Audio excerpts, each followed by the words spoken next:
When I came back home for the first time in months, I discovered that the house filled with memories of my childhood was being put up for sale. Since you always encouraged me to follow my own path, I did just that exactly as I pleased. If there's compensation required, you should be the one to cover it. After all, it's your house. This is my way of getting back at you for constantly belittling me because of my financial status. Go to hell. My husband Ken and my mother-in-law Lisa, both of whom came from modest backgrounds, sold the house without my consent while I was away.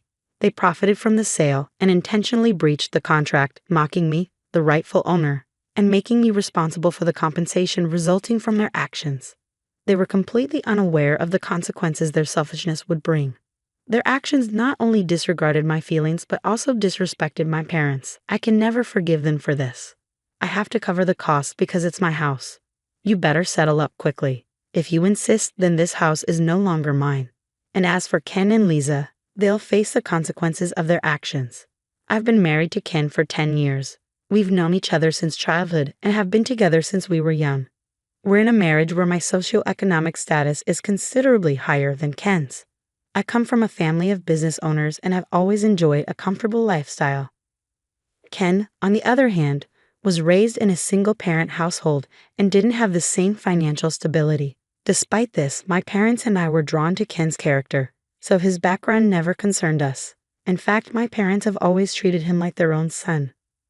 My parents decided to move into another property my father owns to enjoy their retirement, so we now live in the house where my parents used to reside. This was part of their plan to support us as much as they could. We need to officially transfer the ownership of the house soon. Once that's done, you'll have full control over it. I assume you're planning to move at some point. Perhaps you could use the funds for that. A few months ago, my father informed me that he intended to give me the family home. Although the house was well maintained and perfectly livable, it was too large for us since we'd chosen not to have children. I expressed my gratitude to my parents, and even though the ownership transfer wasn't complete yet, I began coordinating with the real estate company. Hey Ken, I need you to fill out this form. If I don't submit it today, we'll miss the deadline. How can we sell the house without this? I'll just write it down then. You're overreacting. If you submit it today, you'll meet the deadline. You don't need to remind me every single time, just handle it on your own. Where did his kind and sincere personality go? Since our marriage, Ken has become increasingly lazy and has left everything up to me. He routinely asks me to handle important documents on his behalf. If I refuse, I end up creating problems for the family, so I usually end up doing it myself to keep things running smoothly. I wonder if he'll continue to treat me like a servant. We decided to sell the house we're currently living in and have selected a new place that will be better for us. But I've been anxious about the future of our marriage with Ken and whether this decision is the right one. Then, one day, I received a call that my parents had been seriously injured in a car accident. I rushed to the hospital to be with them. While my parents survived, they were facing a 6-month recovery period and would need support for about 3 months. I need to ask Ken. I'll also check with my company to see if I can adjust my work schedule.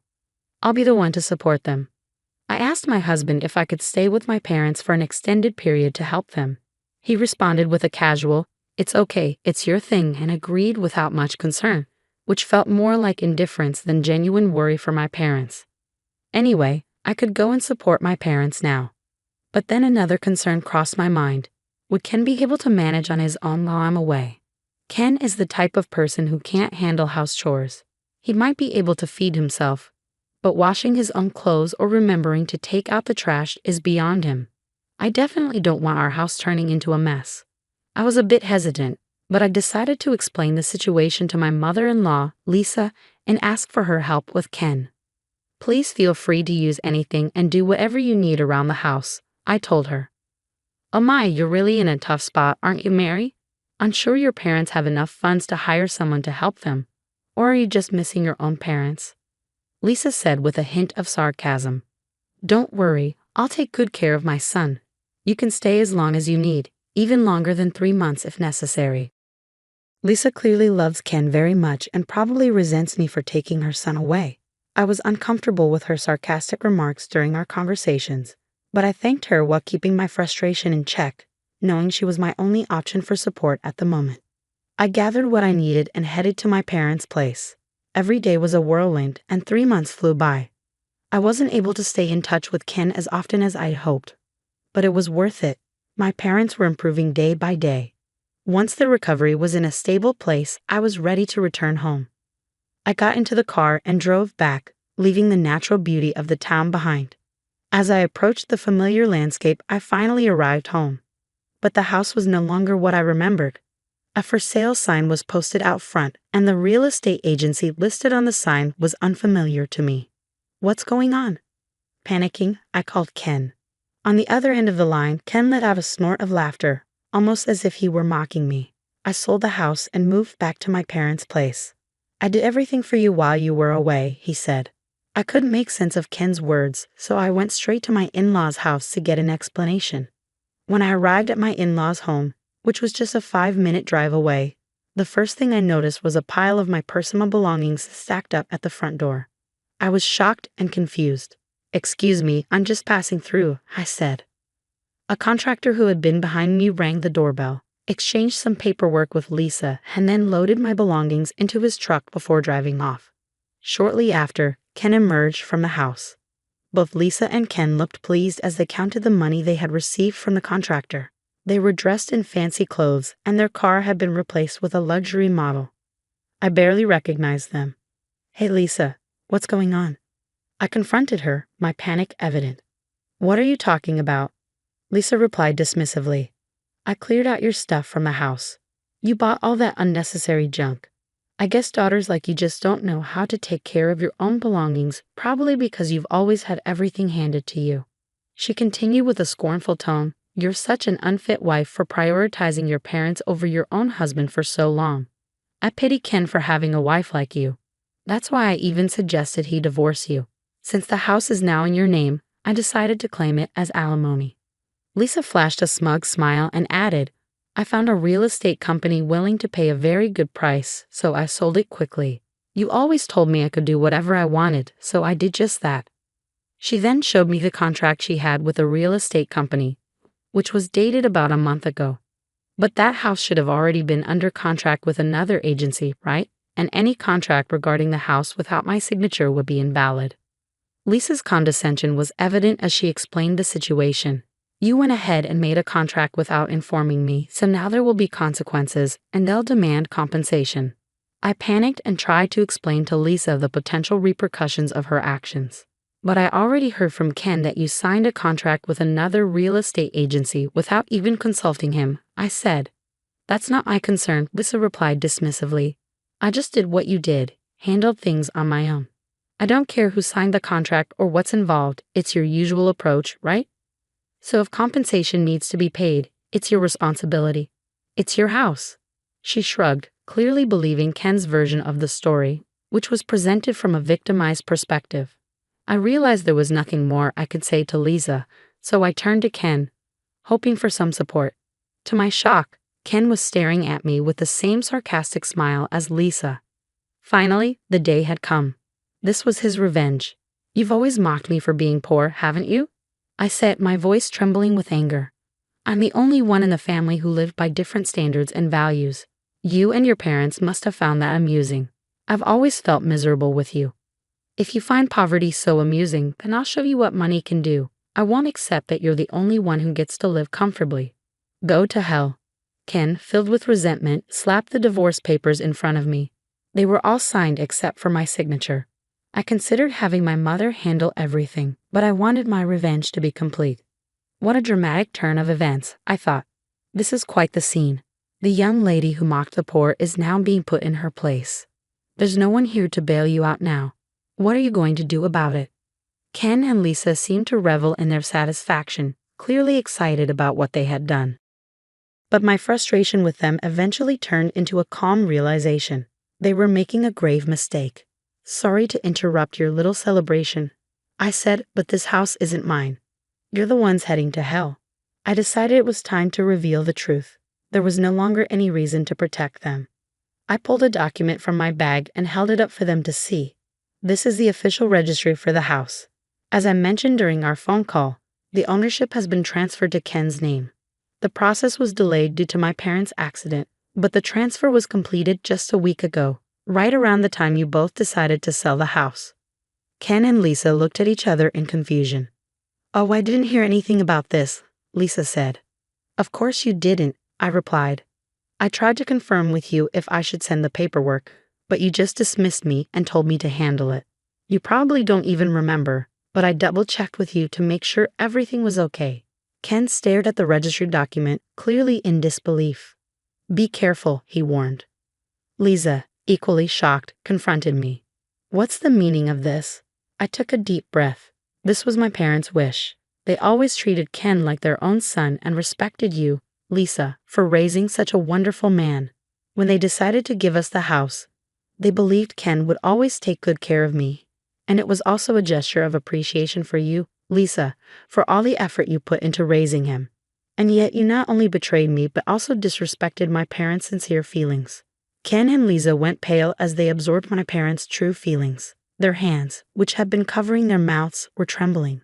As I mentioned earlier, this situation will involve both real estate agencies.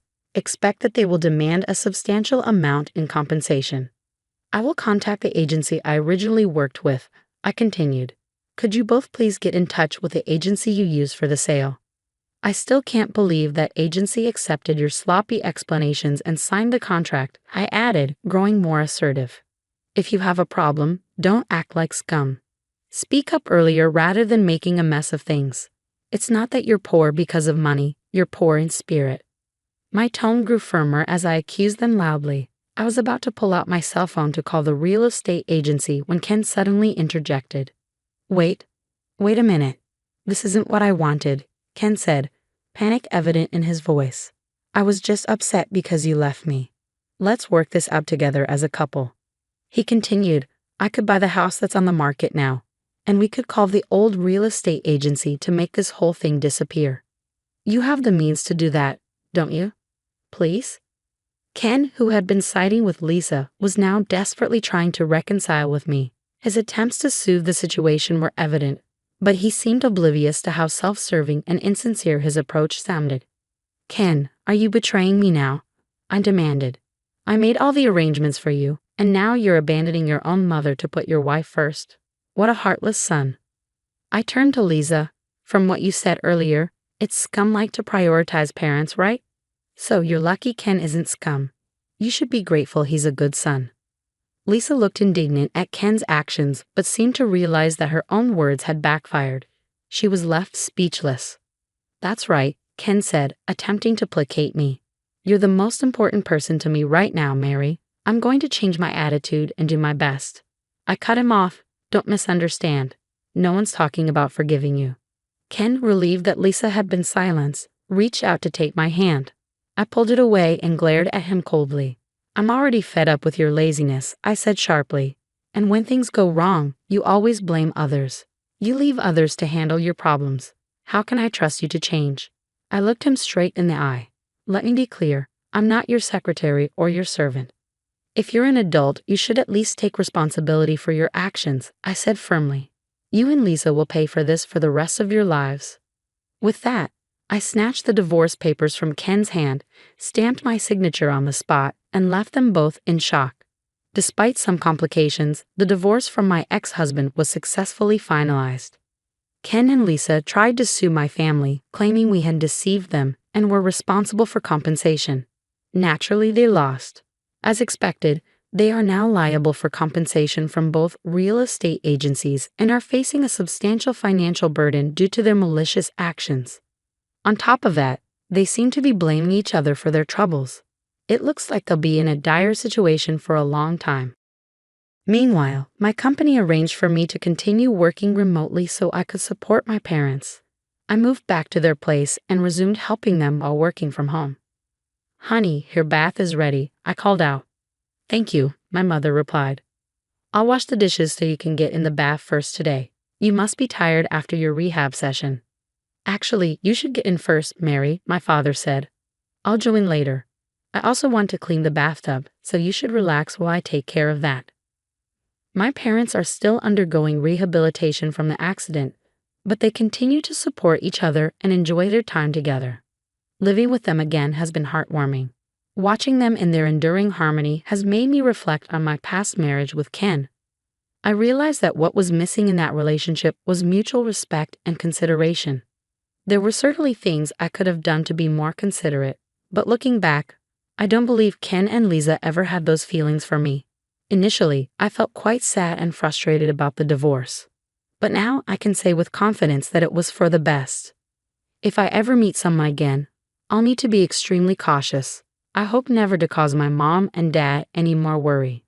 I've decided to take the lessons learned from the ordeal with Ken and Lisa and apply them to the rest of my life. I will always remember to thank my parents and never forget their support as I start my new life in a new place. Evelyn, what gave you the nerve to walk out on Jack? Have you forgotten your duties as his wife? You're going to regret this, mark my words. Linda's voice pierced through the small, cluttered living room like a dagger. Her eyes bored into me, seething with barely contained anger. I took a deep breath, steadying myself. Linda, I have my reasons for leaving, I said calmly, though my heart pounded in my chest. Linda scoffed, crossing her arms. Reasons? What reasons could possibly justify abandoning your husband? It all flashed before my eyes. The years of watching Jack's calm demeanor turn into cold indifference. The strain of the recession stealing his job, and with it, our peace. Our 6-year marriage had started with promise, his dreams aligning with mine like two perfect puzzle pieces. But life, it seemed, had other plans. Jack hadn't taken well to job hunting. Weeks turned into months, his frustration mounting as every application went unanswered. Meanwhile, my own modest income from graphic design barely kept us afloat. Jack hasn't found a job in months, Linda. We've been struggling to survive. It's not about abandonment. It's about survival, I explained, trying to keep my voice steady. Struggling? Linda's eyebrows shot up. Is that what you call it when my son desperately searches for work while you prance around in front of a computer all day? A swell of anger rose in me. I work long hours to pay the bills. Jack isn't the only one affected here. He's a man, Evelyn. He has pride. He can't just take any job. Do you know how that would look? What people would say? She challenged. That's the problem, Linda, I said through gritted teeth. He's letting his pride come before our needs. Just then the front door creaked open. Jack stepped inside, looking gaunt and haggard. His eyes widened when he saw our confrontation. What's going on here? He asked, his voice tired. I turned to face him. We were just discussing why I left, I said, squaring my shoulders. Jack, we need to find a solution that works for both of us. This can't go on. Jack's face tightened. We're fine. I'll find something soon. You just need to be patient. Patient? I echoed, my voice rising. I've been patient. All I'm asking is that we make changes before we lose everything. A heavy silence fell over the room. Linda glared at me with venomous eyes, but it was Jack's look of helplessness that cut the deepest. He sank into the worn-out armchair, head in his hands. I'm trying, Evelyn. I really am. We need to move to a more affordable place, I said, reaching for his hand. It doesn't make sense to stay here when we can barely keep up. No, Jack said forcefully, pulling away. We are not moving. I refuse to give my mother something else to criticize. And that's what this is about. I shot back, the frustration boiling over. Your pride and your mother's judgment are more important than our stability. Linda's face turned red with fury. How dare you speak to him like that? After everything he's been through? We've all been through enough, I said, my voice breaking. Jack, you need to listen to me. If we don't change something, we're going to fall apart.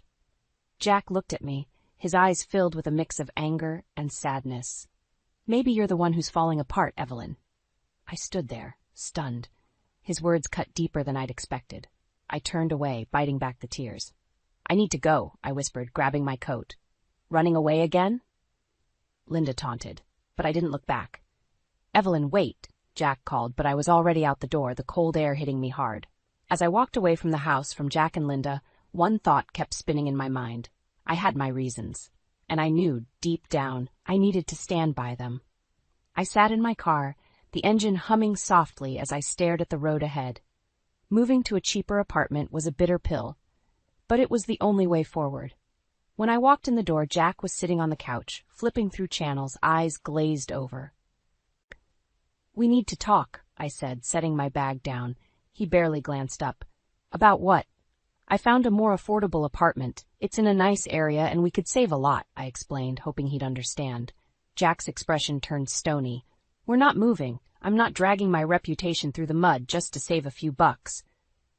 It's not about that, I sighed. It's about making sure we can survive this. His jaw clenched.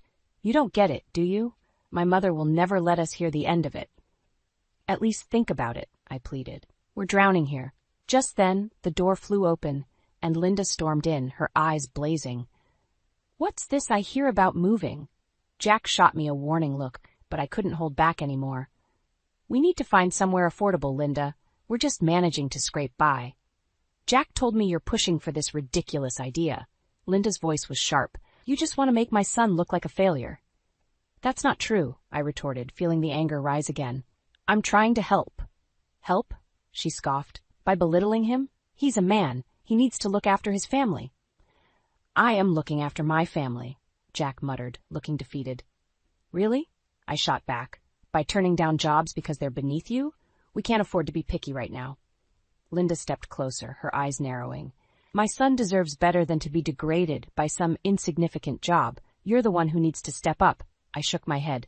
This isn't about ego. This is about keeping a roof over our heads. How dare you? Linda hissed. You've always wanted to undermine Jack. I felt an icy fury build inside me. This isn't about you, Linda. This is about us. And if you're not going to be supportive, stay out of it. Supportive? She laughed bitterly.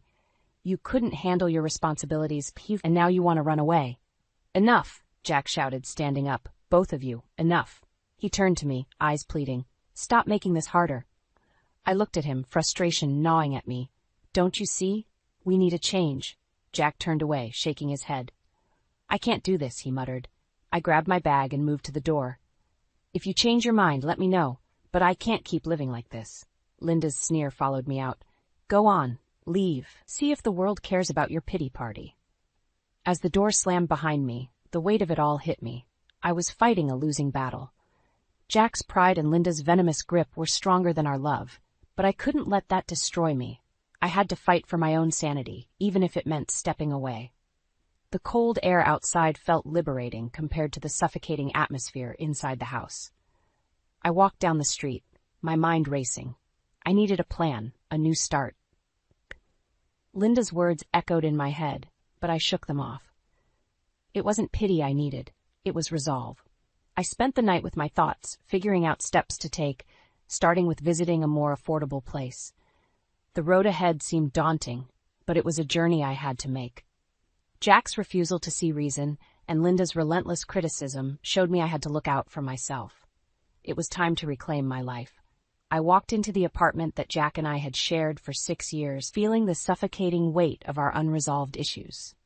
The living room, once full of warmth, now felt cold and uninviting. Boxes were scattered everywhere, remnants of my attempt to create some semblance of order in our chaotic life. Jack was at the table, our usual dinner routine, disrupted by the silence that followed my recent suggestions. Tonight I had managed to make a simple meal, pasta and salad. It wasn't much, but it was all I had time for after working a full day. Is this it? Jack asked, poking at his food with a fork. There was annoyance in his voice. It's all I could manage, I replied, tiredly sinking into the chair opposite him. This is what it's come to, he continued, not meeting my eyes. We're seriously living off scraps now? I'm sorry, Jack, I said, trying to keep my voice steady. There's only so much I can do. I've been working long hours, handling everything here. We need to cut back. He slammed his fork down, startling me. You think I'm just sitting here enjoying this? You think this is what I wanted? I took a deep breath, feeling the tension rise. No, I don't. But you're not helping by refusing to make changes.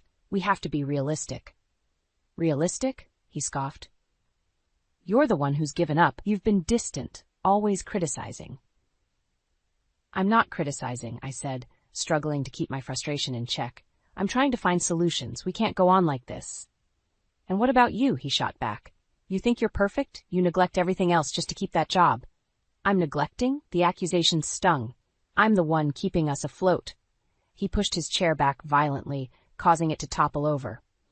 Enough. I don't need your lectures.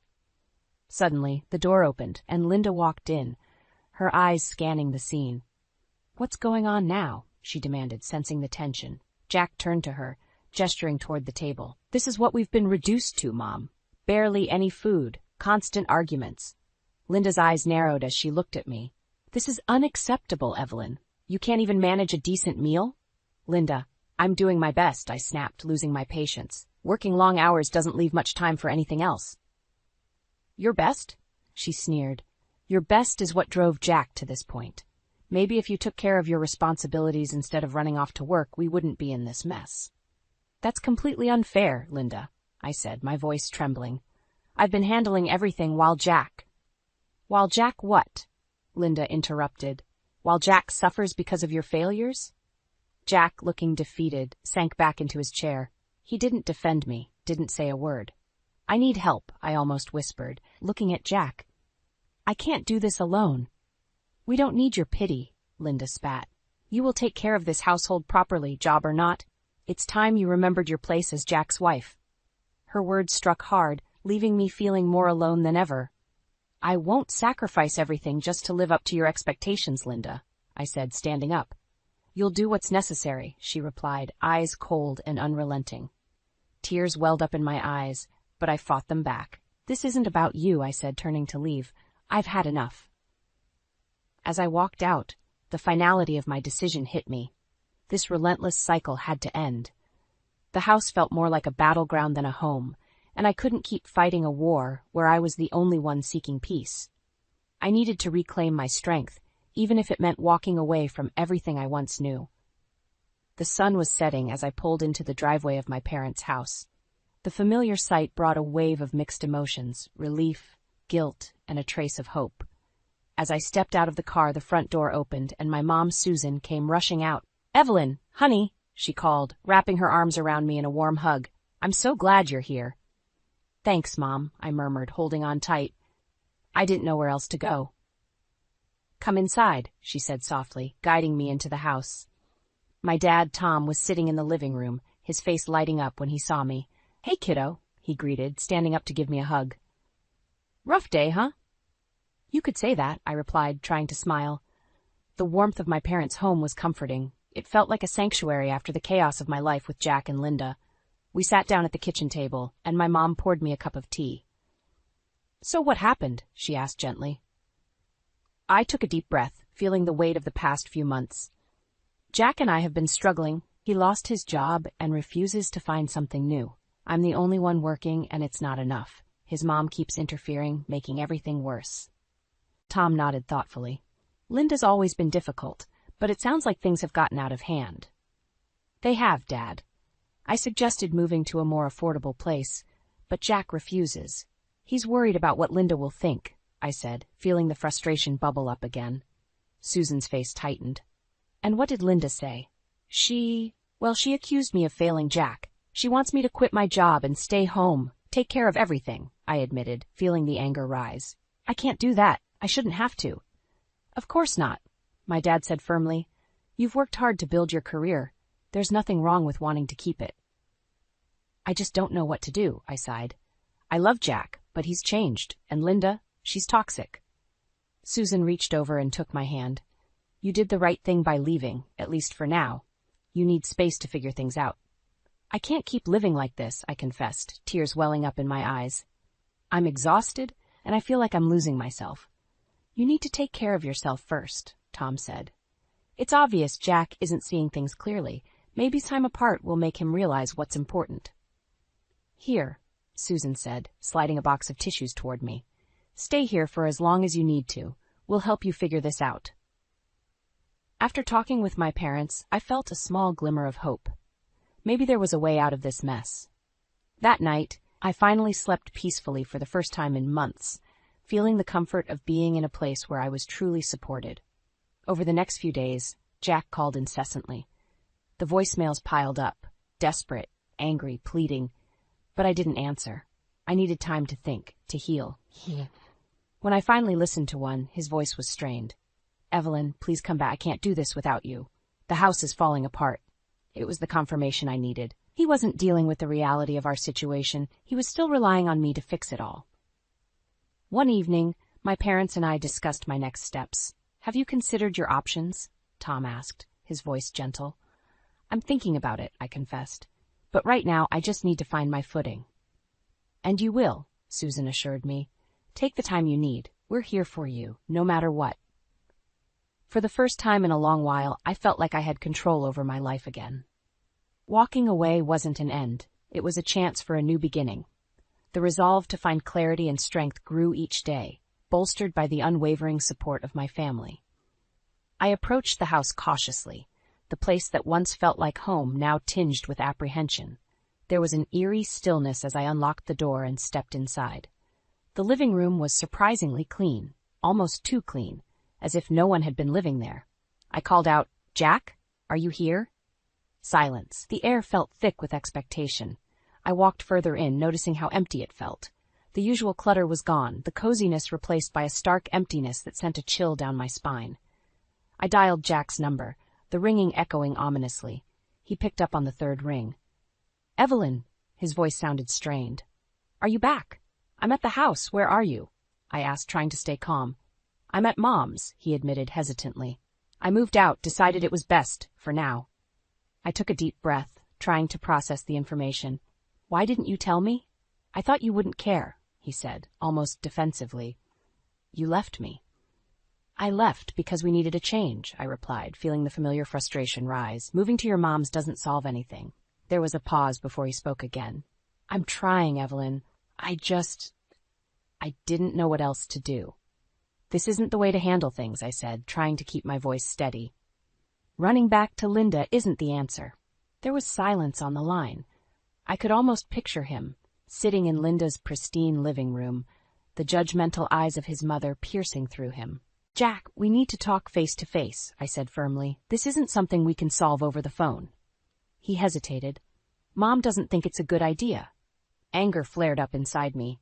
"Your mother doesn't get to decide what we do. We're adults. We make our own choices." "Evelyn, please," he started, but I cut him off.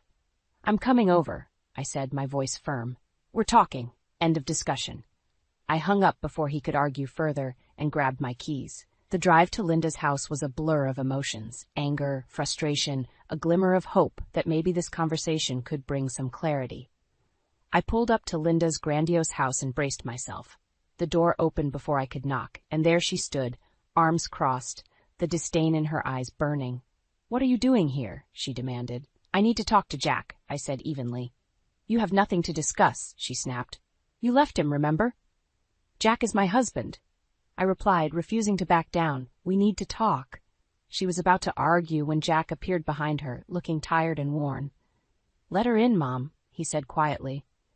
Linda glared at me but stepped aside. I walked into their immaculate living room, feeling the weight of judgment in the air. Jack motioned for me to sit, but I stayed standing, needing the sense of control. "Jack, this isn't working," I began. "Moving back here isn't fixing anything. We need to figure out what we're going to do." "I know," he said, looking down, "but I can't face it on my own." "And you won't have to," I assured him. "But we need to make decisions together without outside interference." Linda suddenly stepped forward, her voice sharp. "Outside interference? Is that what you call a mother's concern?" "This is between Jack and me, Linda," I said firmly. "You need to let us handle our own lives." Jack looked torn, glancing between us. "Evelyn, can we just try to work this out? Maybe if we move back here temporarily?" I shook my head. "That's not a solution. We need our own space, a fresh start." Linda scoffed. "And where will that leave Jack? Struggling while you avoid your duties?" "No," I replied, my voice cold. "It leaves Jack and me finding a way forward that's best for both of us without being controlled by you." Jack sighed, looking defeated. "I don't know what to do, Evelyn." I softened, stepping closer. "We start by talking, communicating, not running away to our parents." He nodded slowly, a flicker of understanding in his eyes. Linda opened her mouth to speak, but Jack held up a hand. "Mom, I need to figure this out with Evelyn." Her eyes blazed with anger, but she said nothing.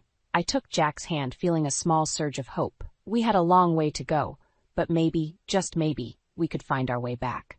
Linda and Jack were waiting as I arrived at the lawyer's office. Linda's glare could melt steel, but I held my ground. Jack sat next to her, looking defeated. The air was thick with tension, each second dragging like an eternity. The lawyer, a stern woman named Miss Harding, greeted us. "Let's get started," she said, guiding us into the conference room.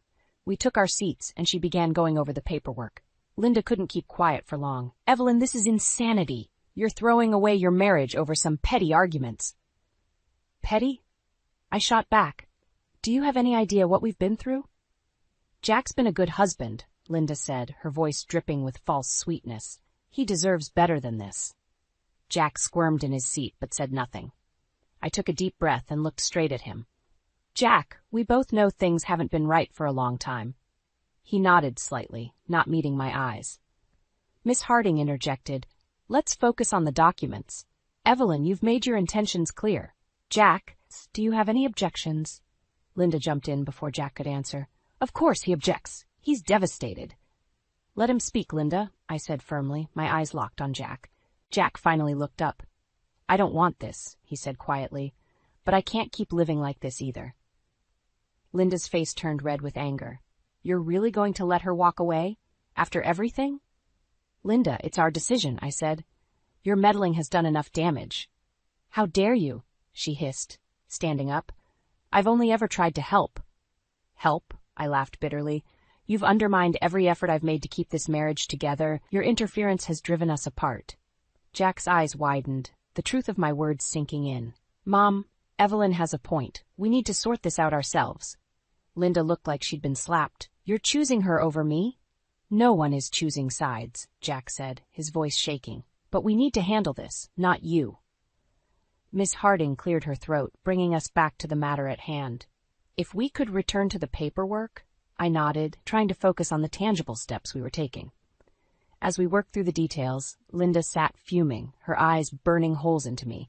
The room felt like a pressure cooker, the tension building to a breaking point. Finally, Miss Harding handed over the last page. "Evelyn, if you can sign here."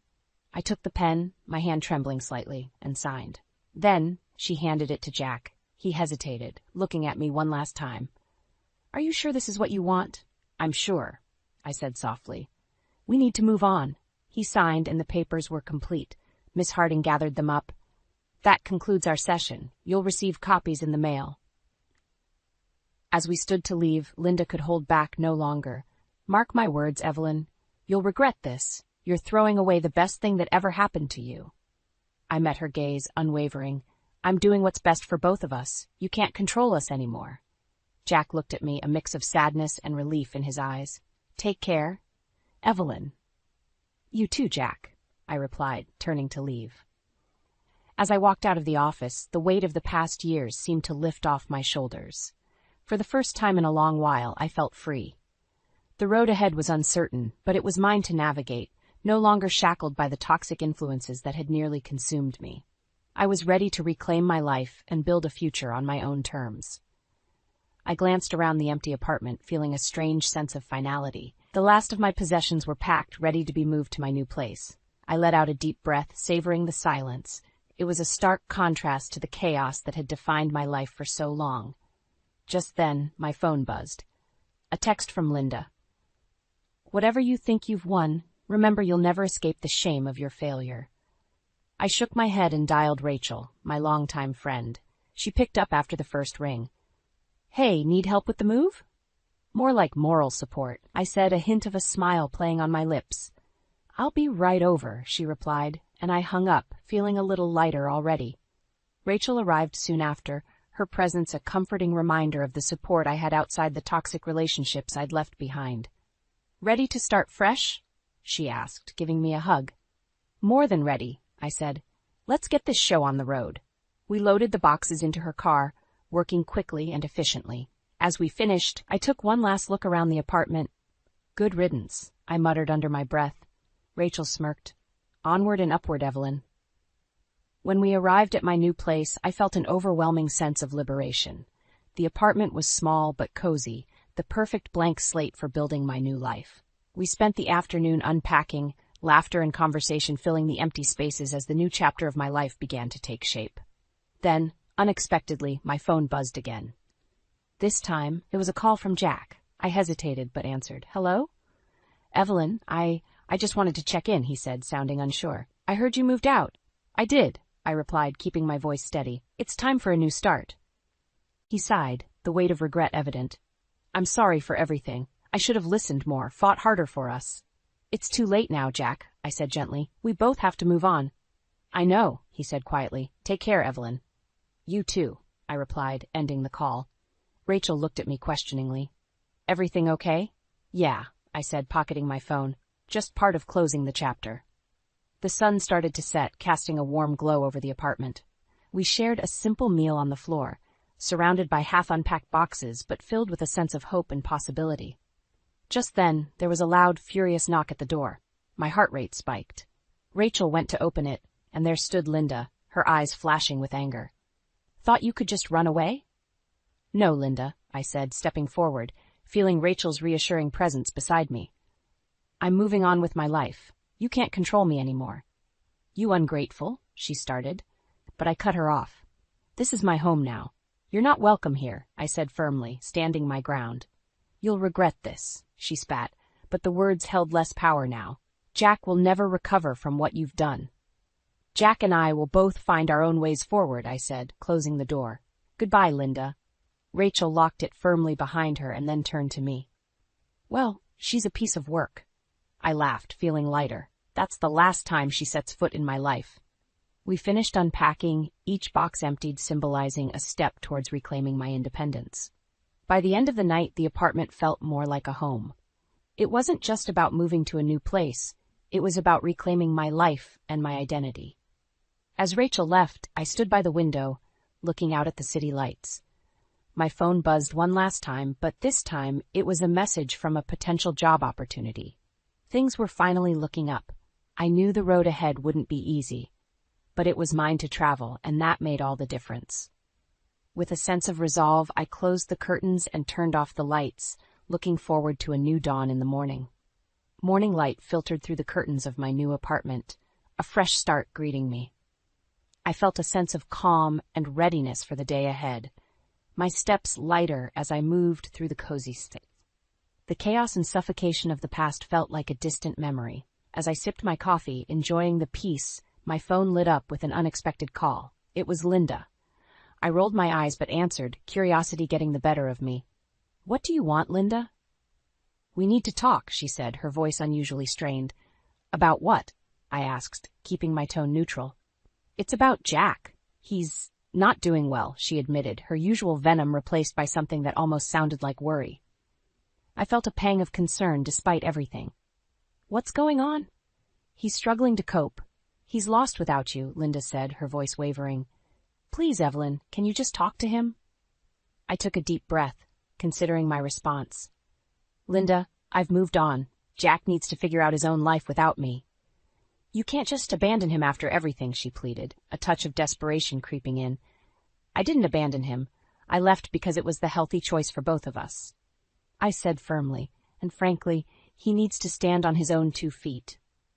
There was silence on the other end before she spoke again, a hard edge back in her voice. Fine, but don't think this is over, Evelyn. You'll see the consequences of your actions. I hung up, frustration bubbling up inside me, but I quickly let it go, refocusing on the day ahead. I had plans to explore the neighborhood, maybe find a coffee shop to work from. My new job opportunity was promising, and I wanted to embrace this fresh start fully. The day passed beautifully. I found a quaint little cafe just a few blocks away and spent hours there, immersing myself in new projects. My passion for graphic design felt reignited, the creativity and freedom flowing back to me. It was a reminder of what I'd fought for and won. Returning home in the evening, I felt a sense of accomplishment and peace. I was settling into this new chapter of my life, one where I called the shots. I cooked myself dinner, a simple but satisfying meal, and sat at my tiny kitchen table feeling content. Just as I was finishing up, my phone rang again. This time it was a number I didn't recognize. I answered with a hesitant, "Hello?" "Evelyn, it's Jack," his voice came through, sounding defeated. "Can we talk?" I hesitated but agreed. "Okay, Jack, what's on your mind?" "I'm sorry for everything," he started. "I realize now how much I relied on you, and it wasn't fair. I should have listened more, been more supportive." "Jack, I appreciate the apology," I said gently, "but we've made our decisions. We need to stick to them." "I know, I just needed to say it," he replied, a note of finality in his voice. Take care, Evelyn. You too, Jack, I said, ending the call and feeling a sense of closure.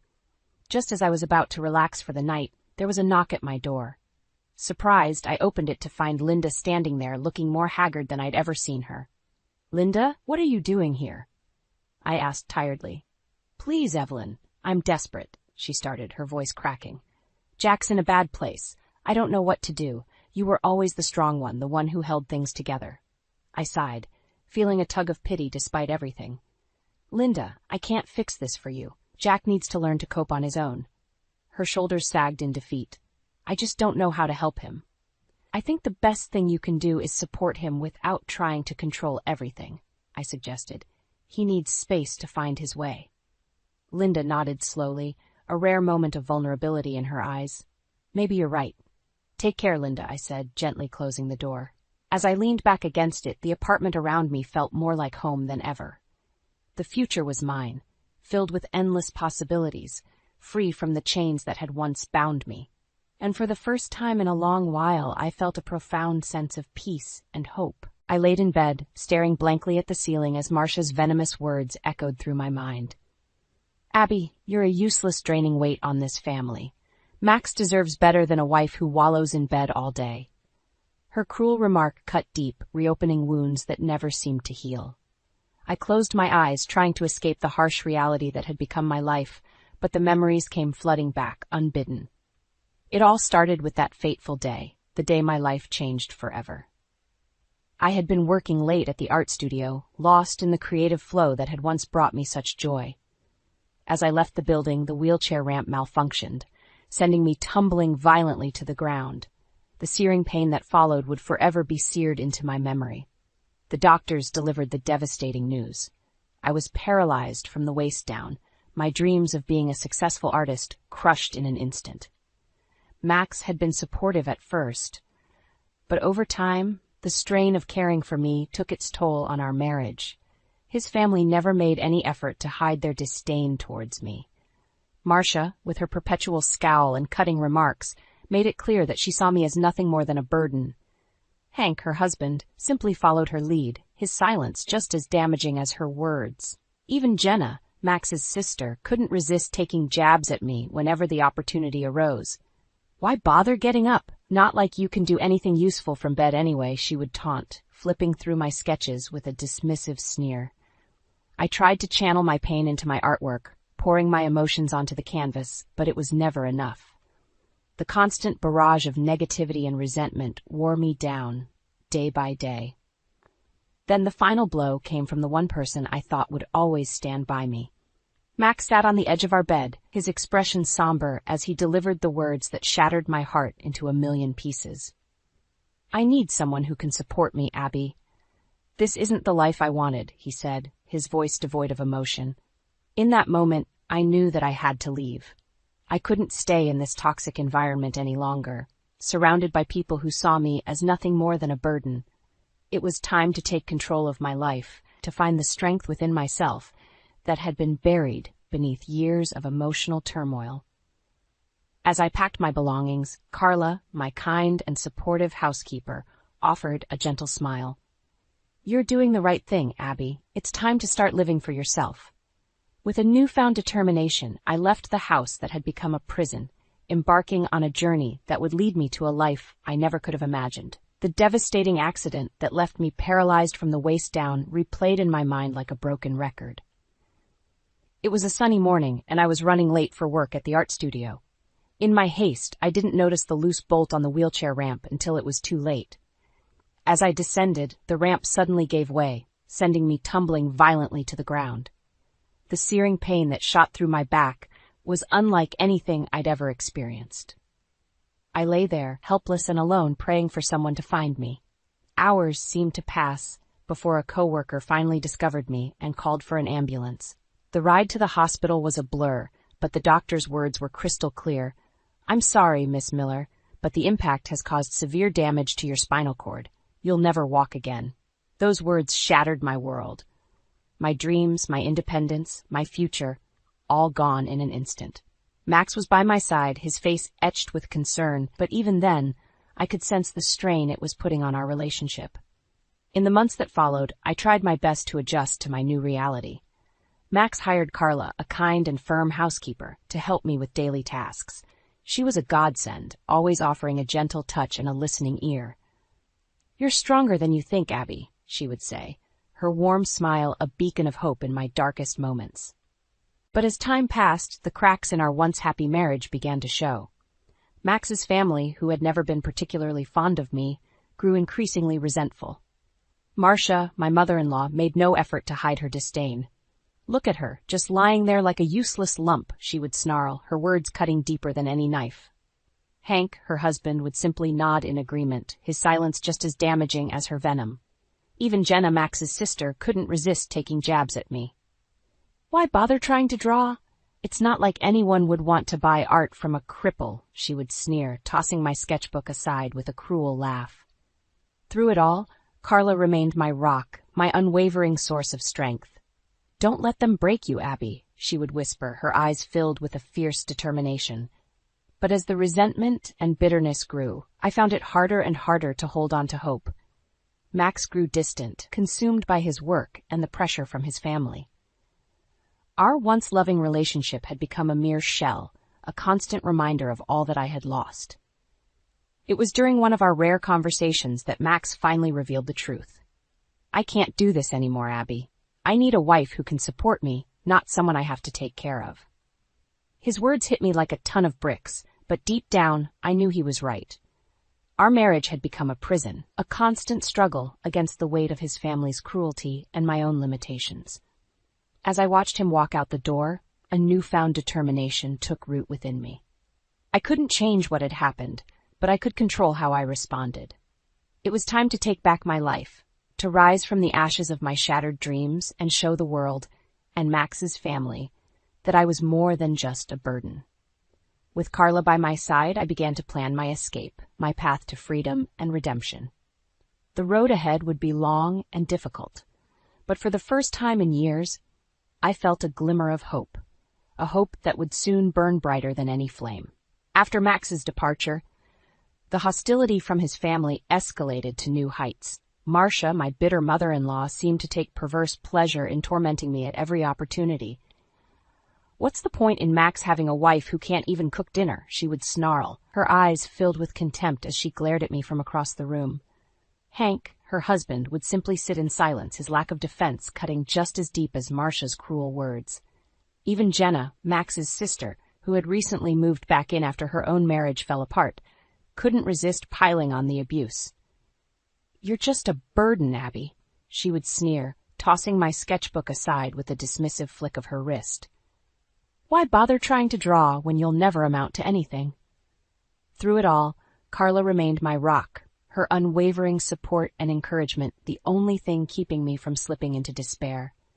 "Don't let them break you, Abby," she would whisper, her warm embrace a lifeline in the midst of the storm.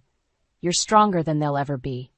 And so I clung to my art, pouring my pain and frustration onto the canvas, creating vibrant worlds that offered a temporary escape from the harsh reality that surrounded me. But no matter how hard I tried, the constant barrage of negativity and resentment took its toll. I found it harder and harder to summon the creative spark that had once burned so brightly within me. One day, as I struggled to capture the image in my mind, Jenna sauntered into the room, her eyes narrowed with disdain. "What's the point of all this?" she sneered, gesturing dismissively at my work. "No one's ever going to buy art from a cripple." Her words cut like a knife, and in that moment, something inside me snapped. I hurled my paintbrush across the room, the splatters of color a vivid representation of the rage that coursed through my veins. "Get out," I growled, my voice trembling with barely contained fury. "Get out and don't come back until you've learned some basic human decency." Jenna's eyes widened in shock, but before she could respond, Carla appeared in the doorway, her expression one of steely determination. "You heard her," Carla said, her voice leaving no room for argument. "It's time for you to leave." Jenna opened her mouth to protest, but one look from Carla was enough to silence her. With a huff of indignation, she stormed out of the room, slamming the door behind her. Carla turned to me, her eyes filled with a mixture of sympathy and pride. "You did the right thing, Abby," You don't deserve to be treated like that. I nodded, my hand still shaking from the confrontation. I can't live like this anymore, Carla. I need to get out of here, away from all of this toxicity. Carla's expression softened, and she reached out to squeeze my hand reassuringly. Then we'll find a way, she said, her voice filled with determination. You deserve to be happy, Abby, and I'll do whatever it takes to help you achieve that. As she spoke those words, I felt a glimmer of hope ignite within me, a hope that, for the first time in years, burned brighter than the darkness that had consumed me. It was time to take control of my life, to break free from the shackles of Max's family and their cruelty. And with Carla by my side, I knew that nothing was impossible. Just when I thought the situation couldn't get any worse, Jenna's return to the family home added fuel to the already raging fire of hostility. Fresh from her own failed marriage, she seemed determined to take out her bitterness and frustration on me. Well, if it isn't the useless cripple, she would sneer, her words dripping with venom as she sauntered into the room. Still moping around, I see.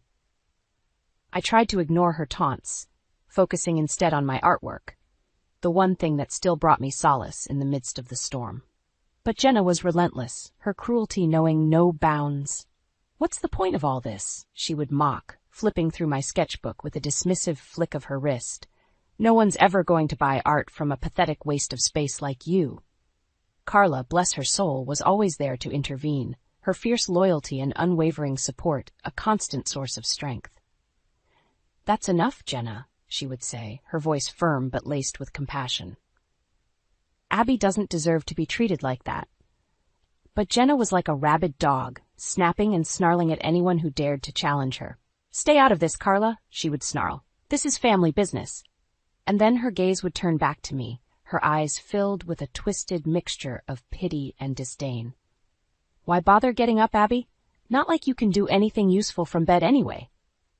Those words cut deeper than any knife, reigniting the pain and despair that had become my constant companions. In those moments, it was all I could do to hold back the tears, to maintain the fragile facade of strength that had become my only defense. But Carla saw through it all, her keen eyes picking up on the subtle cracks in my armor. Don't listen to her, Abby, she would whisper, her warm embrace a lifeline in the midst of the storm. You're stronger than they'll ever be. And so, I clung to those words, using them as a shield against the constant barrage of cruelty and disdain. I poured my pain and frustration onto the canvas, creating vibrant worlds that offered a temporary escape from the harsh reality that surrounded me. But no matter how hard I tried, the weight of their words was suffocating, threatening to snuff out the last flickering embers of hope that burned within me. One day, as I sat in my room, trying to capture the image in my mind, Jenna barged in, her eyes narrowed with disdain. Still at it, I see, she sneered, her gaze sweeping over my work with a contemptuous sneer. You really are pathetic, you know that? Something inside me snapped, and before I could stop myself, the words tumbled out. At least I'm not a bitter, miserable failure like you, I spat, my voice trembling with barely contained fury. Jenna's eyes widened in shock, and for a moment I thought she might strike me. But then a cruel smile twisted her lips, and she let out a harsh laugh. You're right, Abby, she said, her voice dripping with venom. At least I'm not a useless cripple who's nothing but a burden on everyone around her. With that, she turned on her heel and stormed out of the room, leaving me to drown in the aftermath of her cruel words. As the tears streamed down my cheeks, Carla appeared in the doorway, her expression one of concern and sympathy. Don't listen to her, Abby, she said, her voice gentle but laced with steel. You're worth 1,000 of her. I nodded, too choked up to speak, and allowed Carla to pull me into a comforting embrace. In that moment, I knew that something had to change, that I couldn't go on living like this, surrounded by such cruelty and toxicity. It was time to take control of my life, to break free from the shackles of Max's family and their constant torment. And with Carla by my side, I knew that I had the strength to do it. The tension in the household was thick enough to cut with a knife. Marcia's disdain for me had only grown more palpable with Jenna's return, and even Hank, normally so passive, seemed to be emboldened by his daughter's cruelty. It all came to a head one evening when Max came to visit. I had hoped, foolishly perhaps, that seeing me might rekindle some of the love and compassion that had once been the foundation of our marriage. But as soon as he stepped through the door, I could see the change in his eyes.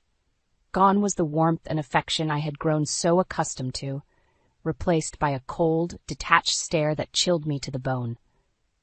"Abby," he said, his voice flat and emotionless, "we need to talk." I nodded, my heart pounding in my chest, as I followed him into the living room, where Marcia, Hank, and Jenna were already waiting, their expressions ranging from smug satisfaction to outright glee. Max took a deep breath, and then the words I had been dreading tumbled out. "I'm leaving you, Abby. I can't do this anymore." The room seemed to spin around me, and for a moment I thought I might be sick. But Max pressed on, his voice growing colder with each word. "I need someone who can support me, not someone I have to take care of. This isn't the life I wanted." Marcia let out a triumphant cackle, her eyes gleaming with malice. "Finally, he's come to his senses," she crowed. "You were never good enough for him, Abby, just a useless burden." Jenna nodded in agreement, her lips twisted into a cruel smirk. "Good riddance," she spat. "Maybe now Max can find a real woman, not some pathetic cripple."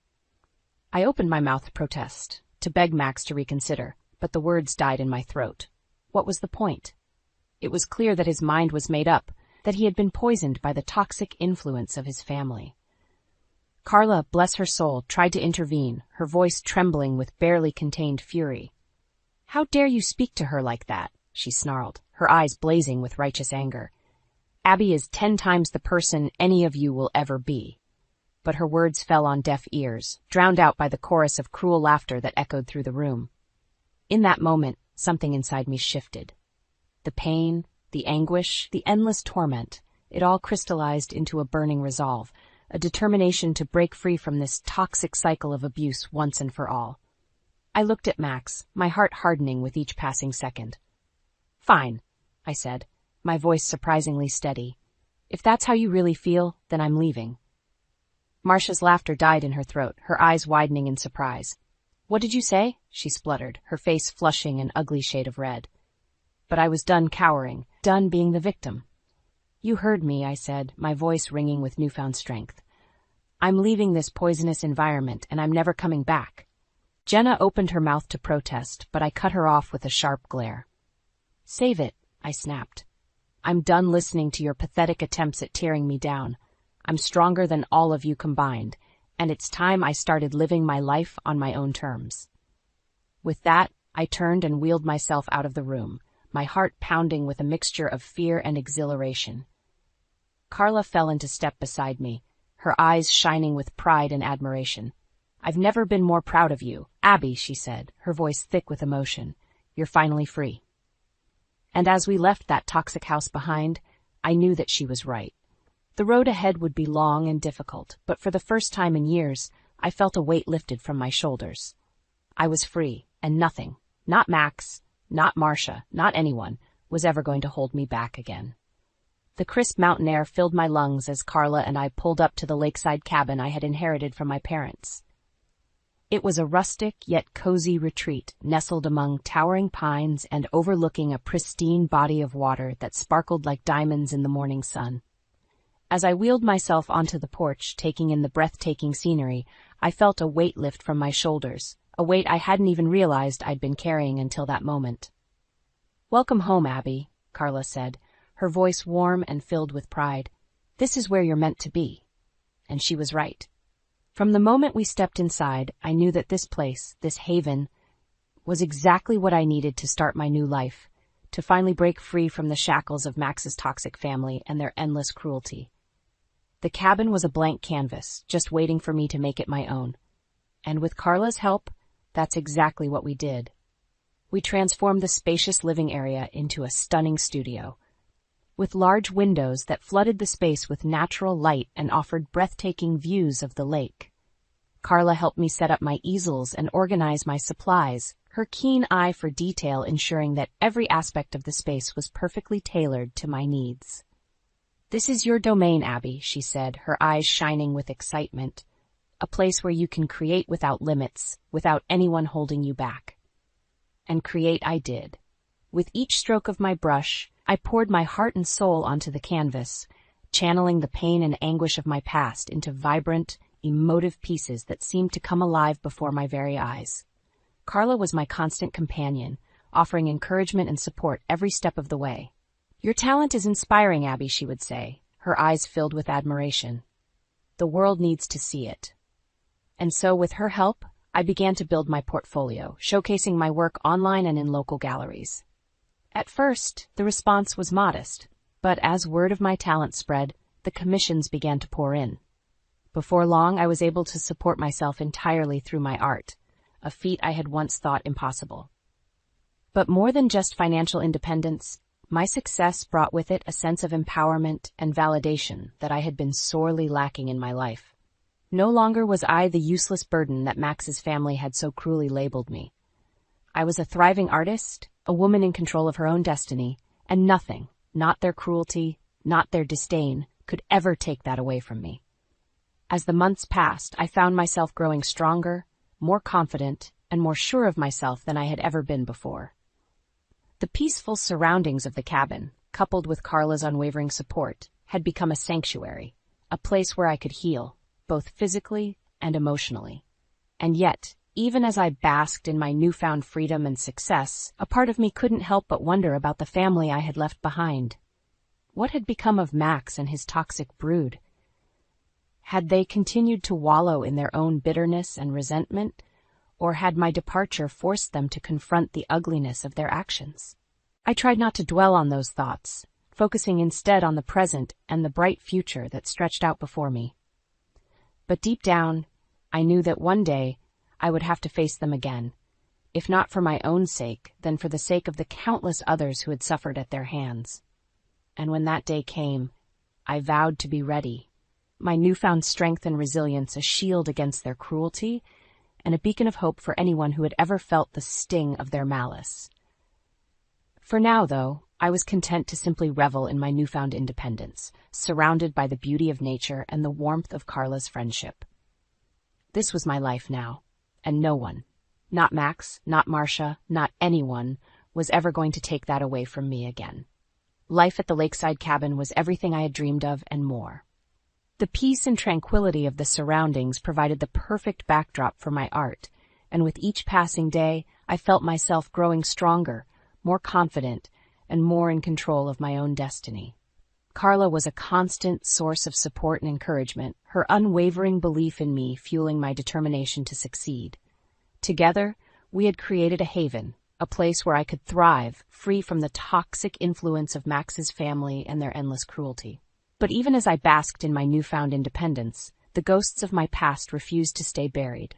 It started with a phone call, the shrill ring shattering the peaceful silence of the cabin like a bolt of lightning.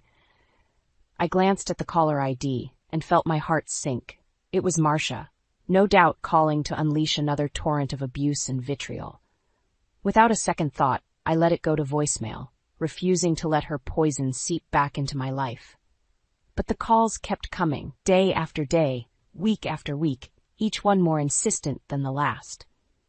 And with each unanswered ring, I could feel the weight of my past growing heavier, threatening to drag me back into the darkness I had fought so hard to escape.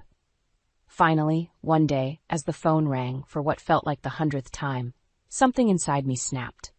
With a trembling hand, I answered, bracing myself for the onslaught of hatred that was sure to follow. But the voice on the other end was not what I expected. "Abby?" Marcia's voice was strained, almost pleading. "Please, we need your help." I felt a surge of anger rise within me, but before I could respond, she continued, "Max, he's made a mess of everything. The business is failing. We're drowning in debt. And I'm sick, Abby, really sick." There was a pause, and for a moment I thought she had hung up. But then her voice came through again, barely above a whisper. "We were wrong, Abby. So wrong. Please, come back. We need you." The line went dead, and I was left staring at the phone, my mind racing with 1,000 different emotions. Part of me wanted to laugh, to revel in the sweet taste of revenge, to let them suffer as they had made me suffer for so long. But another part of me, the part that had once loved Max, that had seen the good in his family despite their flaws, couldn't help but feel a twinge of sympathy. Carla must have sensed my turmoil, because she appeared at my side, her eyes filled with concern. "What is it, Abby?" she asked gently. I took a deep breath and told her everything, laying bare the raw emotions that Marcia's words had stirred within me. To her credit, Carla didn't judge or dismiss my feelings. Instead, she simply listened, offering a shoulder to lean on and a sympathetic ear. "You've come so far, Abby," she said when I had finished. "Don't let them drag you back into that darkness." Her words resonated deep within me, reminding me of the strength and resilience I had cultivated over these past few months. I was no longer the broken, defeated woman they had once known. I was a survivor, a fighter, and I wasn't about to let their toxic influence poison my newfound happiness. But even as I resolved to push them from my mind, a part of me couldn't help but wonder what had transpired to bring them to such a desperate state. Had Max's ambition finally caught up with him? Had Jenna's bitterness consumed her from within? And what of Marcia's cryptic confession? What illness could have possibly humbled her so? Against my better judgment, I found myself growing curious, a morbid fascination taking root in the depths of my mind. Perhaps it was time to face them one last time, to confront the demons of my past and lay them to rest once and for all. Perhaps in doing so, I could finally find the closure I had been seeking all along. With a newfound resolve, I turned to Carla, my eyes alight with determination. "Book me a flight," I said, my voice steady and unwavering. "It's time I paid Max and his family a visit." The familiar streets of my hometown felt like a foreign land as Carla and I made our way to Max's family home. So much had changed since I had last been here. I had changed, grown stronger and more resilient in the face of their cruelty. As we pulled up to the house, a sense of trepidation washed over me. What would I find on the other side of that door? Had they truly hit rock bottom, or was this all just another twisted game, another attempt to tear me down? Carla must have sensed my hesitation because she reached over and gave my hand a gentle squeeze. "You've got this, Abby," she said, her voice filled with unwavering confidence. "Remember who you are and what you've overcome." With a deep breath, I steeled my resolve and wheeled myself up to the front door. Before I could even knock, it swung open, revealing a sight that nearly took my breath away. Marcia stood before me, her once immaculate appearance, now disheveled and unkempt. Her eyes were sunken, her skin sallow, and she seemed to have aged a decade in the short time since I had last seen her. "Abby," she croaked, her voice little more than a raspy whisper. "You came." I nodded, struggling to keep my composure in the face of her haggard appearance. "I came," I replied, my voice steady and unwavering. She stepped aside, gesturing for me to enter, and as I wheeled myself into the familiar living room, I was struck by the state of disrepair that had befallen the once pristine home. Piles of unopened mail and overflowing ashtrays littered every surface, and the air was thick with the stale scent of despair. And then, there they were, Max, Jenna, and Hank, huddled together on the tattered sofa like a pack of wounded animals. They looked up as I entered, their eyes a mixture of shame and relief. "Abby," Max breathed, his voice barely above a whisper. I don't know what to say." I held up a hand, silencing him before he could continue. "Save it," I said, my voice ringing with a newfound strength and confidence. "I'm not here for your apologies or your excuses. I'm here to set the record straight, once and for all." Jenna opened her mouth to protest, but one look from Carla was enough to silence her. I could see the fear in her eyes, the realization that the tables had well and truly turned. "For years you treated me like a burden, like I was nothing more than a useless cripple," I continued, my gaze sweeping over each of them in turn. "You mocked me, belittled me, and tried to break me down at every turn." Marcia flinched, her eyes downcast, but I pressed on, the words tumbling from my lips like a dam bursting. "But you failed. You failed because you underestimated my strength, my resilience, and my determination to rise above your cruelty." I gestured to the disheveled state of the room, the tangible evidence of their downfall. "Look around you. This is what happens when you let bitterness and resentment consume you. This is the price you pay for treating others with such callous disregard." Max opened his mouth, but I cut him off with a sharp shake of my head. "No, Max, it's my turn to speak now." I took a deep breath, steeling myself for the final blow. "While you were busy tearing me down, I was building something for myself. A life, a career, a future, all things you said I could never have." I reached into my bag and pulled out a thick portfolio filled with samples of my work and glowing reviews from critics and collectors alike. "This is what you mocked me for," I said, tossing the portfolio onto the coffee table with a resounding thud. "This is the useless art that you said no one would ever want." Jenna's eyes widened as she flipped through the pages, her mouth hanging open in a silent gasp of disbelief. "But you were wrong," I continued, my voice rising with each word. "You were all wrong about me, and now the world knows the truth, that I am a survivor, a fighter, and a force to be reckoned with." I wheeled myself closer until I was mere inches from where they sat, huddled together like frightened children. "You called me a burden, but look at you now, crumbling under your own weight. I'm stronger without you, stronger than I've ever been, and that's something you'll never be able to take away from me." With those final words, I turned and made my way towards the door, Carla beaming with pride at my side. As we stepped out into the crisp evening air, I felt a weight lift from my shoulders, the weight of their hatred, their cruelty, and their toxic influence. I was free, truly free, and nothing they could say or do would ever change that. In that moment, I knew that I had won, not just the battle but the war, and as we drove away, leaving their shattered lives behind, I couldn't help but smile. Revenge, it seemed, was indeed a dish best served cold. The monotony of the office cubicle was suffocating.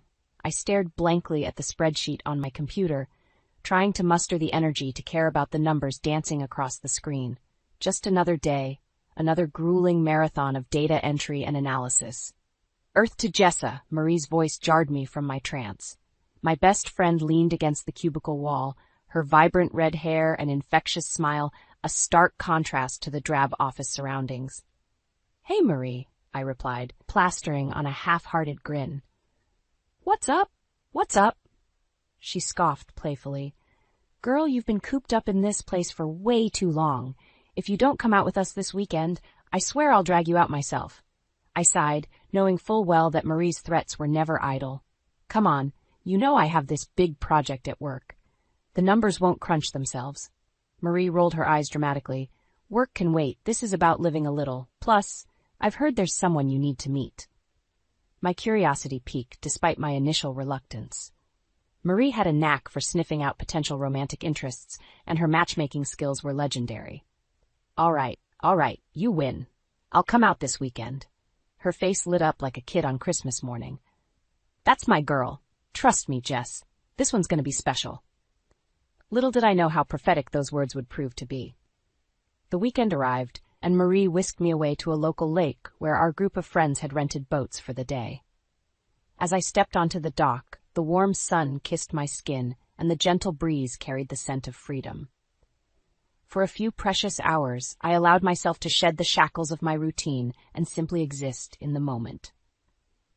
It was during one of our breaks, as we lounged on the grassy shore, that Marie nudged me gently. "There he is," she whispered, nodding towards a tall, broad-shouldered man approaching our group. My breath caught in my throat as our eyes met.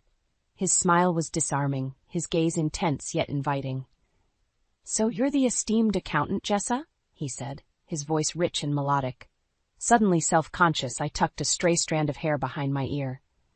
"Yep, crunching numbers by day, trying to avoid too much excitement by night." He chuckled, a deep, rumbling sound that sent a shiver down my spine. "Well, we can't have that, can we? I'm Ethan, and I insist you join us for a bonfire at my cabin later. It's time you embraced a little adventure." As our eyes locked once more, I knew my life was about to change forever. Ethan's invitation sparked a flame within me, igniting a desire for adventure that had long been dormant. As our group gathered around the crackling bonfire at his cabin later that evening, I found myself drawn to him like a moth to a brilliant flame. The way he commanded the attention of those around him was mesmerizing. He regaled us with tales of his travels, his voice rich and captivating, painting vivid pictures in our minds, and whenever his gaze met mine, a jolt of electricity seemed to pass between us. "So, Jessa," he said, leaning in conspiratorially, "what's a brilliant accountant like yourself doing wasting away in some stuffy office?" I felt my cheeks flush at his compliment. "It pays the bills." I replied with a shrug, trying to play it cool. Not exactly the most exciting career path, but someone has to keep the numbers in line. He shook his head, a playful grin tugging at the corners of his mouth. That's a tragedy. A mind like yours deserves to be challenged, to be pushed to its limits. Have you ever considered working for a company that truly values your talents? Before I could respond, Marie nudged me with her elbow, wiggling her eyebrows suggestively. I shot her a warning glance, but the damage was done. Ethan had piqued my curiosity. As the night wore on and the fire dwindled to embers, our group slowly dispersed, leaving Ethan and me alone in the flickering glow. We talked for hours about our hopes, our dreams, our fears. It was as if we had known each other for a lifetime, our connection transcending the boundaries of time and space. When the first rays of dawn began to peek over the horizon, I knew my life would never be the same. Ethan had awakened something within me, a hunger for more than just the mundane existence I had grown accustomed to. Over the next few weeks, our bond deepened with each stolen moment we shared. Ethan was like a whirlwind, sweeping me off my feet and carrying me to heights I had never dared to dream of. His charm was intoxicating, his confidence contagious. And then, one fateful evening, as we strolled hand in hand through a moonlit park, he stopped and turned to face me, his eyes shining with an intensity that stole my breath away. "Jessa," he said, his voice barely above a whisper, "I know we haven't known each other long, but I feel like I've known you forever. It's almost unsettling how easy it is to talk to you, to be myself around you." My heart pounded in my chest as I gazed up at him, lost in the depths of his eyes. "I know the feeling," I replied, my voice trembling with emotion. "It's like we're picking up a conversation from another lifetime."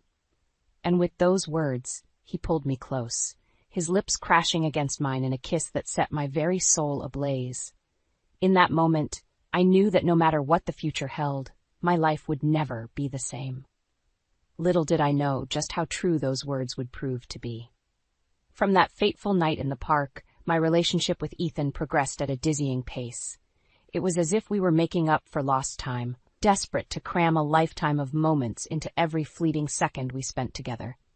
He showered me with affection and attention, sweeping me off my feet with grand gestures and whispered promises. And I, foolish and blinded by the intensity of my feelings, surrendered myself completely to the whirlwind romance. It wasn't long before Ethan insisted on introducing me to his family, a prospect that filled me with equal parts excitement and trepidation. I had never been one to crave the spotlight, and the thought of meeting the people who had shaped the man I loved filled me with a nervous energy. "Don't worry, darling," Ethan soothed, sensing my apprehension. "My mother can be a bit intense, but she'll adore you once she gets to know you." I should have heeded the warning in his words, but love had blinded me to the potential dangers that lay ahead. The day of our first family dinner arrived, and I found myself standing on the doorstep of Ethan's childhood home, a sprawling estate that spoke of wealth and prestige. As the heavy oak door swung open, I was greeted by a woman whose steely gaze and pinched expression immediately set me on edge. "So you're the one Ethan's been raving about," she said, her voice dripping with disdain. "I can't say I'm impressed." I swallowed hard, my throat suddenly dry. "It's a pleasure to meet you, Mrs. Margaret," she snapped, her eyes narrowing, "and you would do well to remember that." Before I could respond, Ethan appeared, his warm smile a stark contrast to his mother's icy demeanor. "Mother, please," he chided gently. "Jessa is our guest. Let's not scare her off just yet." Margaret huffed but stepped aside to allow us entry. As we made our way into the opulent dining room, I couldn't shake the feeling that I had just stepped into the lion's den, and the predator was circling. Dinner was a tense affair, punctuated by Margaret's pointed barbs and veiled insults. Ethan tried his best to deflect her attacks, but it was clear that his mother held a deep-seated disdain for me, a disdain that only seemed to grow as the evening wore on. "So, Jessa," Margaret drawled, swirling her wine-glass with a practiced air of nonchalance, "what exactly are your intentions with my son?" I froze, my fork hovering halfway to my mouth. "I'm not sure I understand what you mean," I stammered. Margaret's lips curled into a cruel smile. "Oh, I think you understand perfectly well. A girl from your background snaring the heir to the family fortune? Forgive me if I'm a little skeptical of your motives." The words stung like a physical blow, and I felt the heat of humiliation rising in my cheeks. Before I could formulate a response, Ethan intervened. "That's enough, Mother," he said, his voice low and dangerous. "Jessa is the woman I love, and you will treat her with respect. If you can't do that, then we're leaving." Margaret's eyes flashed with fury, but she said nothing more. The rest of the evening passed in tense silence, and as Ethan and I made our way back to his car, I couldn't shake the feeling that a battle line had been drawn. Little did I know, it was merely the opening salvo in a war that would soon consume us all. Despite Margaret's blatant hostility, Ethan remained resolute in his love for me. He insisted that his mother would eventually come around, that her sharp tongue was merely a defense mechanism against the threat of change. "She's been through a lot," he explained one evening as we lay tangled in each other's arms. "My father's death hit her hard, and she's never really recovered from it. But deep down, she's a good person. She just needs time to see that you're not a threat." I wanted to believe him, but the memory of Margaret's cutting words still stung like an open wound. Still, I clung to the hope that Ethan was right, that his mother's icy exterior would eventually thaw. In the weeks that followed, Ethan and I grew even closer, our bond strengthened by the shared adversity we faced. He showered me with affection and attention, as if trying to make up for his mother's disdain with an overabundance of love. It was during this time that he broached the subject of me joining the family business, a multinational corporation that had been in the Ethan's family for generations. At first, I was hesitant, unsure of my ability to navigate the treacherous waters of such a high-stakes enterprise. "Nonsense," Ethan scoffed, his eyes alight with confidence. "You're the most brilliant woman I know. With your talent for numbers and your keen mind, you'll be an asset to the company." Against my better judgment, I allowed myself to be swayed by his flattery and my own desire to prove myself worthy in Margaret's eyes. Little did I know that by accepting Ethan's offer, I was walking straight into the lion's den, with no idea of the dangers that lurked within. My first day at the office was a whirlwind of introductions and orientation sessions, but one encounter stood out like a beacon in the fog.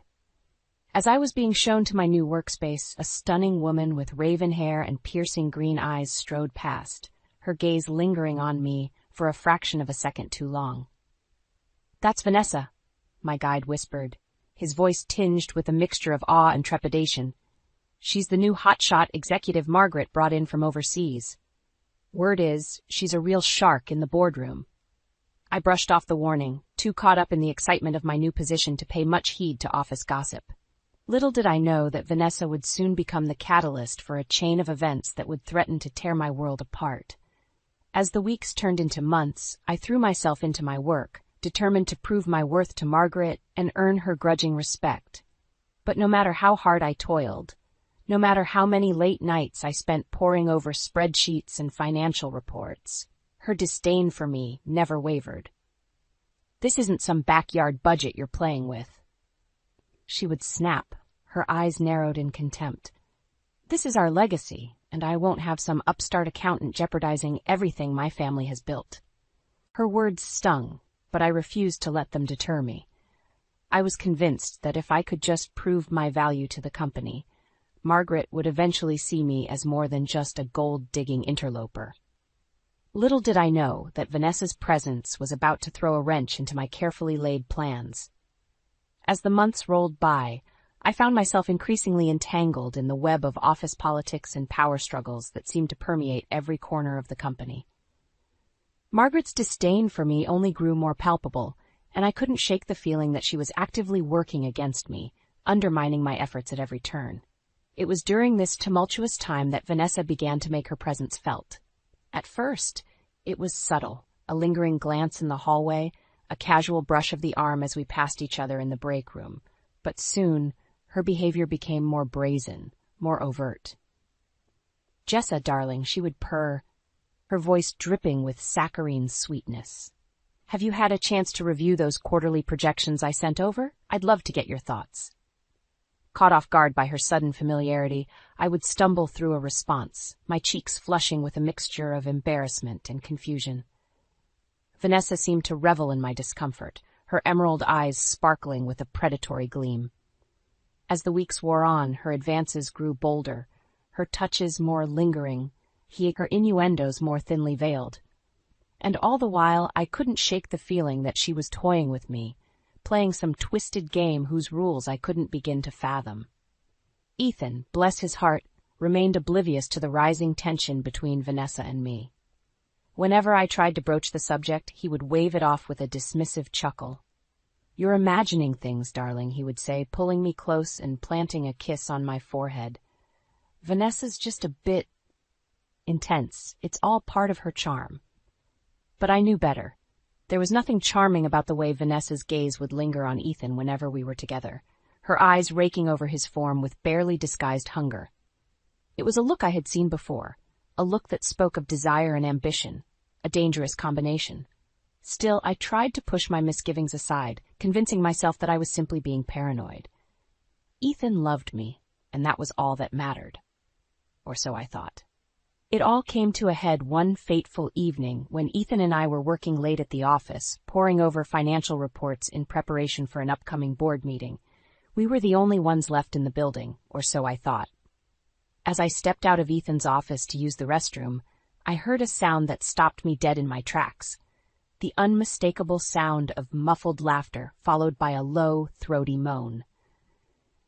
My heart pounding in my chest, I crept down the hallway, following the sounds until I reached the door of an empty conference room. And there, through the sliver of space between the door and the frame, I saw a sight that shattered my world into a million pieces. Ethan, my Ethan, the man I loved with every fiber of my being, locked in a passionate embrace with Vanessa, their bodies intertwined in a dance of lust and betrayal. As the realization of what I was witnessing crashed over me like a tidal wave, I felt the air being sucked from my lungs, the ground shifting beneath my feet. In that moment, everything I thought I knew, everything I believed in, crumbled to dust. And as the tears streamed down my face, a newfound fire ignited within me, a fire fueled by rage, hurt, and a burning desire for revenge. The days and weeks following my devastating discovery passed in a blur of anguish and disbelief.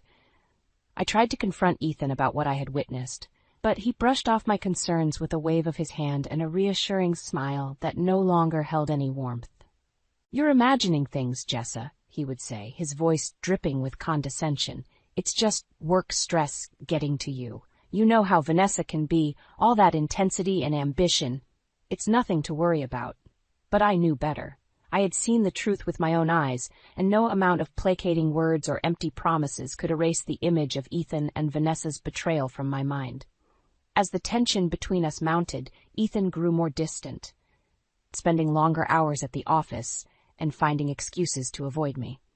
And all the while, Vanessa prowled the hallways like a lioness on the hunt, her every glance and gesture a silent taunt, a reminder of the secret she held over me. It was during one of these increasingly rare evenings together that I finally found the courage to confront Ethan head-on. We were sitting in tense silence, the weight of our unspoken truths hanging heavy in the air, when I finally broke. "Ethan, we need to talk," I said, my voice trembling with a mixture of anger and heartbreak. "I've noticed you've been distant lately. Is something going on?" He shifted uncomfortably in his chair, refusing to meet my gaze. "You're imagining things. It's just work stress." The familiar refrain, the same dismissive tone that had become his default response whenever I dared to broach the subject of his infidelity. Something inside me snapped, and before I could stop myself, the words came tumbling out in a torrent of pent-up emotion. "Don't lie to me, Ethan. I know about you and Vanessa. I saw you together in the conference room that night. I saw everything." His head snapped up, his eyes wide with shock and panic. For a moment, he looked like a cornered animal, trapped and desperate for an escape route. But then, as the realization of his exposed betrayal sank in, his expression hardened, and a cruel sneer twisted his once handsome features.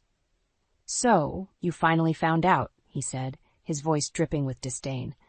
"I have to admit, I didn't think you had it in you to confront me, but I suppose even a mousy little thing like you has a breaking point." The insult stung, but I refused to let him see how deeply his words had cut me. Instead, I steeled myself, drawing upon the reserves of strength I didn't even know I possessed. "How could you do this to me, Ethan?" I asked, my voice barely above a whisper. "After everything we've been through, after all the promises you made?" He let out a harsh bark of laughter, his eyes cold and devoid of any trace of the love I had once seen in them. Promises? He spat. Don't be so naive, Jessa. This was never about love or promises. It was about power and control, and you were just a means to an end. The revelation hit me like a physical blow, knocking the wind from my lungs. All this time, I had been nothing more than a pawn in Ethan's twisted game, a disposable piece to be sacrificed when the time was right. But even as the sting of his betrayal threatened to consume me, a new emotion began to take root, a burning, all-consuming fury that set my very soul ablaze. If Ethan thought he could discard me so easily, he was sorely mistaken. I would make him pay for his sins, for the pain and humiliation he had inflicted upon me. And as I looked into his cold, heartless eyes, I knew that this was only the beginning. The battle lines had been drawn, and I was ready for war. The aftermath of Ethan's confession was a whirlwind of anger, betrayal, and disbelief. As the harsh reality of his deceit sank in, I found myself consumed by a burning desire for vengeance, a desire that threatened to overshadow every other aspect of my life. Ethan, for his part, seemed utterly unfazed by the emotional maelstrom he had unleashed. With a callousness that chilled me to the bone, he delivered the final blow, the words that would forever shatter the illusion of the life we had built together. "Vanessa's pregnant," he said, his voice devoid of any trace of remorse, "and I want a divorce." The ground seemed to shift beneath my feet, and for a moment I thought I might be sick. Pregnant? Divorce? How could this be happening? How could the man I had loved with every fiber of my being be so cruel, so heartless? Before I could formulate a response, the sound of footsteps in the hallway heralded the arrival of a familiar figure. Margaret, her face a mask of fury and disgust. "What is the meaning of this?" she demanded, her piercing gaze boring into Ethan with a mixture of rage and disappointment. Ethan met her stare with a defiant glare, his jaw set in a hard line. "I'm leaving Jessa," he said, his voice tinged with a note of finality.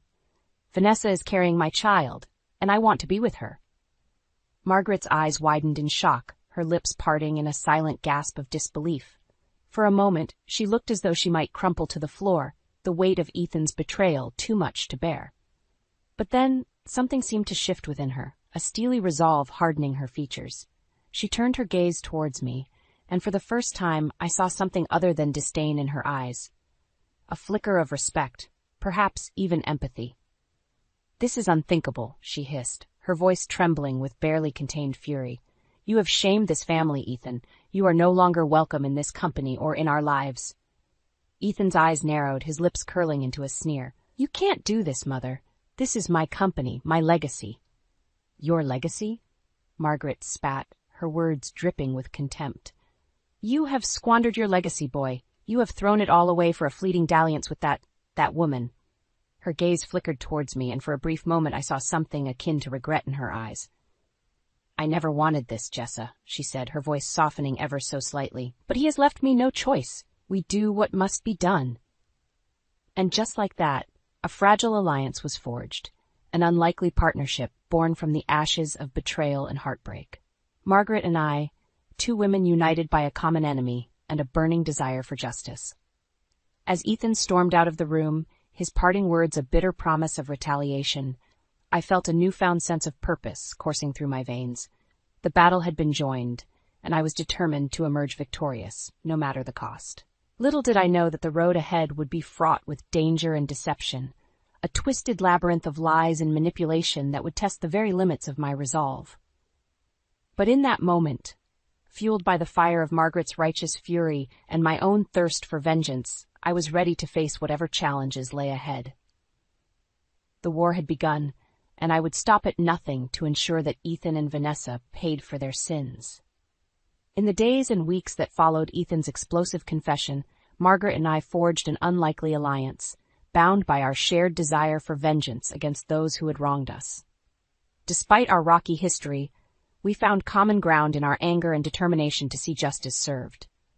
"You underestimated me, Ethan," I spat, my voice dripping with venom as Margaret and I sat huddled in her opulent office, plotting our next move. "That was your first mistake." Margaret's lips curved into a grim smile, her eyes glinting with a predatory gleam. "And mine," she admitted, her voice tinged with regret. I never wanted this, Jessa. But he left me no choice. We do what must be done. And so we hatched our plan, a meticulously choreographed dance of deception and manipulation designed to dismantle Ethan's world piece by piece. First, we would strike at the heart of his newfound happiness, Vanessa. With Margaret's resources and my insider knowledge of the company's inner workings, we began to unravel the tangled web of lies and deceit that Vanessa had spun. Slowly but surely, we exposed her true nature. A calculating, manipulative viper who had sunk her fangs into Ethan, poisoning his mind and heart with her toxic ambition. One by one, we revealed her misdeeds to the board, her illicit affairs and underhanded dealings laid bare for all to see. And as the truth came to light, the whispers and sidelong glances began, until Vanessa found herself ostracized and reviled by those she had once sought to impress. "Please, Jessa," she begged, cornering me in the hallway one day, her once flawless facade crumbling under the weight of her exposed duplicity. "You have to help me. I'm carrying Ethan's child." I met her pleading gaze with a cold, impassive stare, reveling in the sweet taste of her desperation. "You brought this on yourself, Vanessa," I said, my voice devoid of any trace of sympathy. "You made your bed, now lie in it." With Vanessa's downfall, the first domino had fallen, and Ethan's world began to unravel at the seams. Stripped of his position and his power, he found himself adrift, a once mighty titan reduced to a mere shadow of his former self. And through it all, Margaret stood by my side, her steely resolve never wavering, even as the weight of her own guilt threatened to consume her. "I never wanted this for him," she confessed one evening, her voice barely above a whisper as we sipped glasses of expensive scotch in the dimly lit confines of her study. "He was my son, my flesh and blood, but he left me no choice." I reached across the table, placing my hand atop hers in a rare moment of shared vulnerability. "He made his choices, Margaret," I said, my voice gentle but firm. "Now he has to live with the consequences." As the dust settled and the smoke cleared, Margaret extended an unexpected olive branch, an offer to take the reins of the company, to lead it into a new era of prosperity and redemption. "You've proven your worth, Jessa," she said, her eyes shining with a newfound respect. "You might as well make it official." And as I looked into her eyes, I saw not just the hard-won victory of our shared vendetta, but the promise of a new beginning, a chance to rise from the ashes of betrayal and forge a path of my own making. With a steadying breath, I accepted her offer, knowing that the road ahead would be paved with challenges and obstacles, but for the first time in what felt like an eternity, I felt a glimmer of hope, a belief that, perhaps, the darkest chapters of my life were finally behind me. Little did I know that the true test of my resilience was yet to come. I stared at Ethan, the new guy from Blue Peak Consulting, his charming smile already irking me. "Riley, so, you're the new golden boy from Blue Peak?" He chuckled, unfazed. "Something like that. And you are?" "The person who's going to make sure you don't mess everything up." I shot back, my tone clipped. Dovetail Solutions prided itself on its family-like atmosphere, but with our recent merger with Blue Peak, I knew there'd be friction. Ethan's breezy confidence set my teeth on edge. This place was my home turf. Over the next few months, Ethan and I worked closely on several high-stakes projects. His broad, innovative ideas often clashed with my meticulous, detail-oriented approach. Heated discussions turned into long nights poring over reports, fueled by greasy takeout and shared stories of our upbringings. Gradually, begrudging respect seeped in. Ethan's charisma was undeniable, and I found myself drawn to his relentless optimism. Our professional partnership evolved into something deeper, a bond forged through the trenches of corporate warfare. 2 years later, we married in a small, intimate ceremony. As my career soared and I became a senior director, Ethan remained a manager. Tension simmered beneath the surface. "People see me, and they see your husband. Not Ethan the manager, just Mr. Riley." He grumbled one night over takeout containers littering our living room. I squeezed his hand, trying to reassure him. "This is our success, Ethan. We're a team, remember?" But cracks were already forming in our once unshakable partnership. I should have seen the signs earlier, but I was too blinded by Ethan's charm. The late nights at the office took a toll, not just on our workload, but on our relationship. We grew closer, sharing stories over greasy burgers and fries, laughing at inside jokes no one else understood. "You know, you're not so bad, Riley," Ethan said one night. His tie loosened as we pored over financial projections. "For someone so uptight, that is." I rolled my eyes, trying to hide my smile. "And you're not as insufferable as I thought." That was our dynamic, constant back and forth, challenging each other at every turn. But there was an undeniable chemistry, a spark that kept us going late into the night, but fueled by ambition and maybe something more. It wasn't until our first major account review that the cracks began to show. Ethan stumbled through his portion of the presentation, glossing over crucial details I'd drilled into him. "If I may," I interjected smoothly, "our strategy also includes adaptive risk management and real-time analytics to mitigate—" "You just can't resist taking over, can you?" Ethan snapped, his cheeks flushed. I recoiled, stunned by his outburst in front of the client. But I powered through, deftly addressing their concerns while subtly undermining Ethan's credibility. After that day, something shifted between us. The late nights grew tenser, our banter edgier. I started noticing little things, assignments being reassigned without my knowledge, my performance metrics dipping inexplicably. "Ethan, why is our workload so uneven lately?" I asked one evening as we worked late, yet again. "It's like you're offloading everything onto me."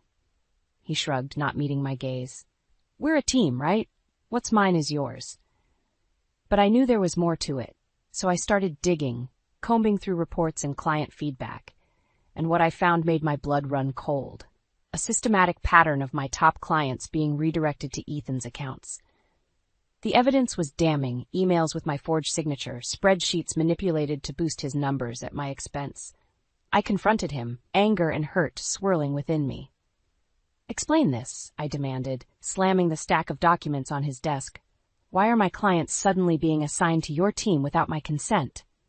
Ethan's face paled, but he quickly regained his composure. "You're imagining things, Riley. Maybe you just can't keep up." His words cut deep, but I was done playing games. I gathered every shred of proof, determined to expose his deceit once and for all. If Ethan wanted to play dirty, I'd make sure he paid the price. Despite the mounting evidence of Ethan's betrayal, I tried to salvage our relationship.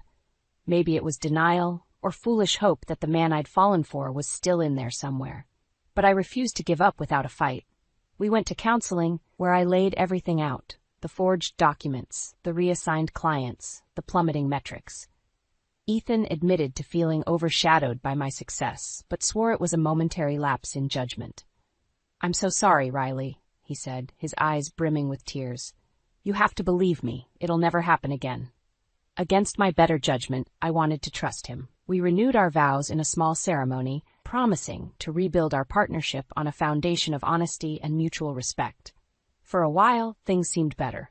Ethan was present, attentive, and his performance improved. I started to let my guard down, allowing myself to hope we'd make it through this storm stronger than ever.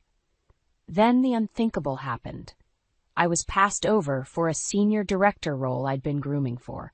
Instead, the position went to Ethan, who was promoted to VP of Operations. How could they do this? I ranted to my best friend Lila over glasses of wine. After everything Ethan pulled, he gets rewarded? Lila squeezed my hand. "I'm so sorry, Rye, but you know this place. Connections mean everything. Ethan probably just has the right allies." I wanted to believe it was just corporate politics at play. But deep down, I knew the truth. Ethan had sabotaged me again, this time more thoroughly than ever. The final straw came during a make-or-break presentation for a lucrative international client. I'd prepped Ethan extensively, drilling him on every possible scenario. But when the tough questions came, he faltered, stumbling over basic details.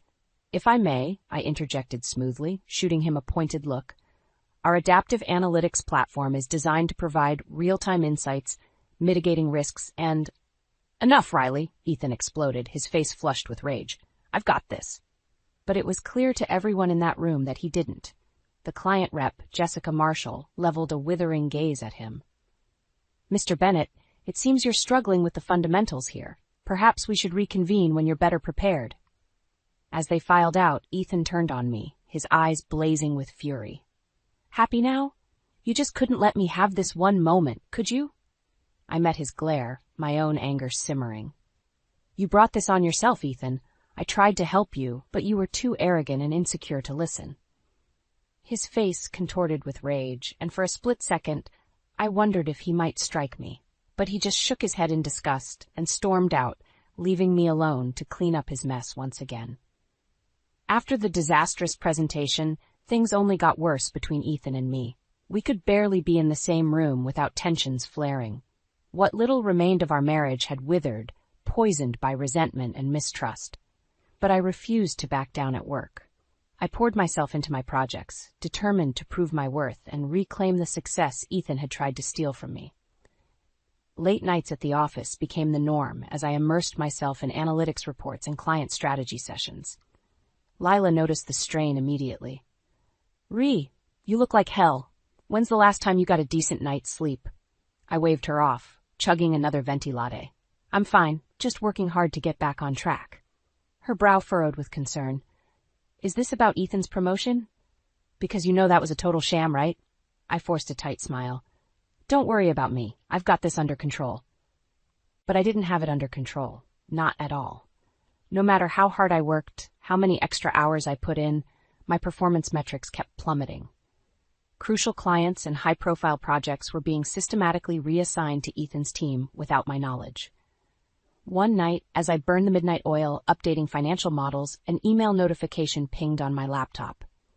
It was from HR, approving the transfer of the Zephyr Technologies account, one of my biggest clients, to Ethan's portfolio. White-hot fury coursed through me as I realized the truth. Ethan was undermining me again, sabotaging my career in his relentless pursuit of success. This time, he wasn't just forging documents, he was manipulating the entire system. I stormed into his office, slamming the damning email printout on his desk. "Care to explain this?" I seethed, struggling to keep my voice steady. Ethan had the audacity to feign innocence. "Explain what? It's just a routine account transfer, Riley. No need to overreact." "Don't play dumb with me," I exploded. "You've been systematically stripping me of my clients and workload to make yourself look good. Just like before." For a split second, the mask slipped, and I saw the ugly truth in his eyes. The bitterness, the resentment, the twisted sense of entitlement that drove his actions. But just as quickly it was gone, replaced by that smarmy grin I'd once found charming. "You're just paranoid, babe. Maybe if you pulled your weight a little more, you wouldn't feel so threatened." His words hit like a physical blow, leaving me reeling. How could the man I'd loved, the partner I'd built a life with, treat me with such callous cruelty? I wanted to scream, to hurl every vile insult I could muster. But I knew that would only give him more ammunition. So, with a Herculean effort, I reined in my fury and met his gaze with steely resolve. "This isn't over, Ethan. Not by a long shot." Turning on my heel, I stormed out, my mind already whirring with how to expose his deceit once and for all. He wanted to play dirty? Fine, I'd make sure he paid the ultimate price. With Ethan's betrayal laid bare, I knew I had to act quickly before he buried me completely. I gathered every shred of evidence I could find, the forged emails, the manipulated client reports, the discrepancies in project assignments. It was all there, a damning paper trail of his deceit. Lila was my rock through it all, helping me compile the files and offering a sympathetic ear when the weight of Ethan's actions threatened to crush me. "That bastard!" she seethed as we pored over the documents late one night. "I can't believe he'd stoop this low." I shook my head, fighting back tears of rage and humiliation. Believe it, this is who he really is. A selfish, insecure coward who'll do whatever it takes to get ahead. With the proof in hand, I requested an urgent meeting with Mr. Daniels, our CEO. He was a no-nonsense leader who valued integrity above all else. Surely he'd see Ethan for the snake he truly was. The day of the meeting, I barely slept, running through my presentation over and over. I had to get this right. My entire career was on the line. When I finally stood before Mr. Daniels, the weight of the moment nearly crushed me, but I pushed through, methodically laying out the evidence, pointing out each discrepancy, each forged signature, each reassigned client that had crippled my performance. To his credit, Mr. Daniels listened intently, his expression growing more grave with every revelation. When I finally finished, he leveled his piercing gaze at me. "Miss Bennett, these are extremely serious allegations. Do you have proof to substantiate your claims?" Without a word, I slid the thick file across his desk. He flipped through it, his frown deepening. Just then, the door opened, and Ethan strode in, that trademark smirk plastered across his face. "Sorry I'm late, everyone. What did I miss?" Mr. Daniels fixed him with an icy stare. "Mr. Bennett, can you explain why these client transfers and project reassignments were made without proper authorization?" For a split second, Ethan's mask slipped, revealing the panic simmering beneath. But he quickly regained his composure, letting out a nervous chuckle. "This has to be some kind of mistake, sir. I would never—" "No mistake," I cut him off, unable to contain my fury any longer. "You've been sabotaging me for months, undermining my work, forging my signatures, all to make yourself look better. And here's the proof." I shoved the file towards him, daring him to deny the mountain of evidence staring him in the face. Ethan paled as he flipped through the documents, his hands trembling. Mr. Daniels slammed his palm on the desk, making us both jump. "Enough of this. Mr. Bennett, you're suspended pending a full investigation. And if these allegations prove true, you'll be terminated immediately. Is that clear?" Ethan opened his mouth, but no words came out. He simply nodded, his eyes downcast in defeat. As he slunk out of the office, I finally allowed myself a small, grim smile. The tides had turned, and Ethan was about to learn a brutal lesson about the price of betrayal. With Ethan suspended pending investigation, I thought I'd finally get some relief. But the storm was far from over. If anything, it was just the calm before the real tempest hit. Despite the damning evidence against him, Ethan still clung to his delusions of grandeur. He swanned around the office like nothing had happened, shooting me smug grins whenever our paths crossed. "Don't get too comfortable, Riley," he sneered one day as we passed in the hallway. "This is just a minor setback." I fought the urge to slap that arrogant smirk right off his face. "Keep telling yourself that, Ethan. The truth always comes out in the end." His eyes narrowed, but he didn't respond, just brushed past me with that infuriating swagger of his. I could practically feel his disdain radiating off him in waves. A part of me hoped he was right, that this was all just a big misunderstanding, and the man I'd once loved was still in there somewhere. But the larger, more pragmatic part knew better. Ethan was rotten to the core, a malignant narcissist who saw me as nothing more than an obstacle to be crushed. The real test came a few weeks later when we were scheduled to pitch a major international client. It was a make-or-break deal, one that could secure our firm's future for years to come. Naturally, Ethan insisted on leading the presentation, despite being under investigation. "This is my account, Riley," he said, puffing out his chest. "I've been prepping the team for months. You'd only get in the way."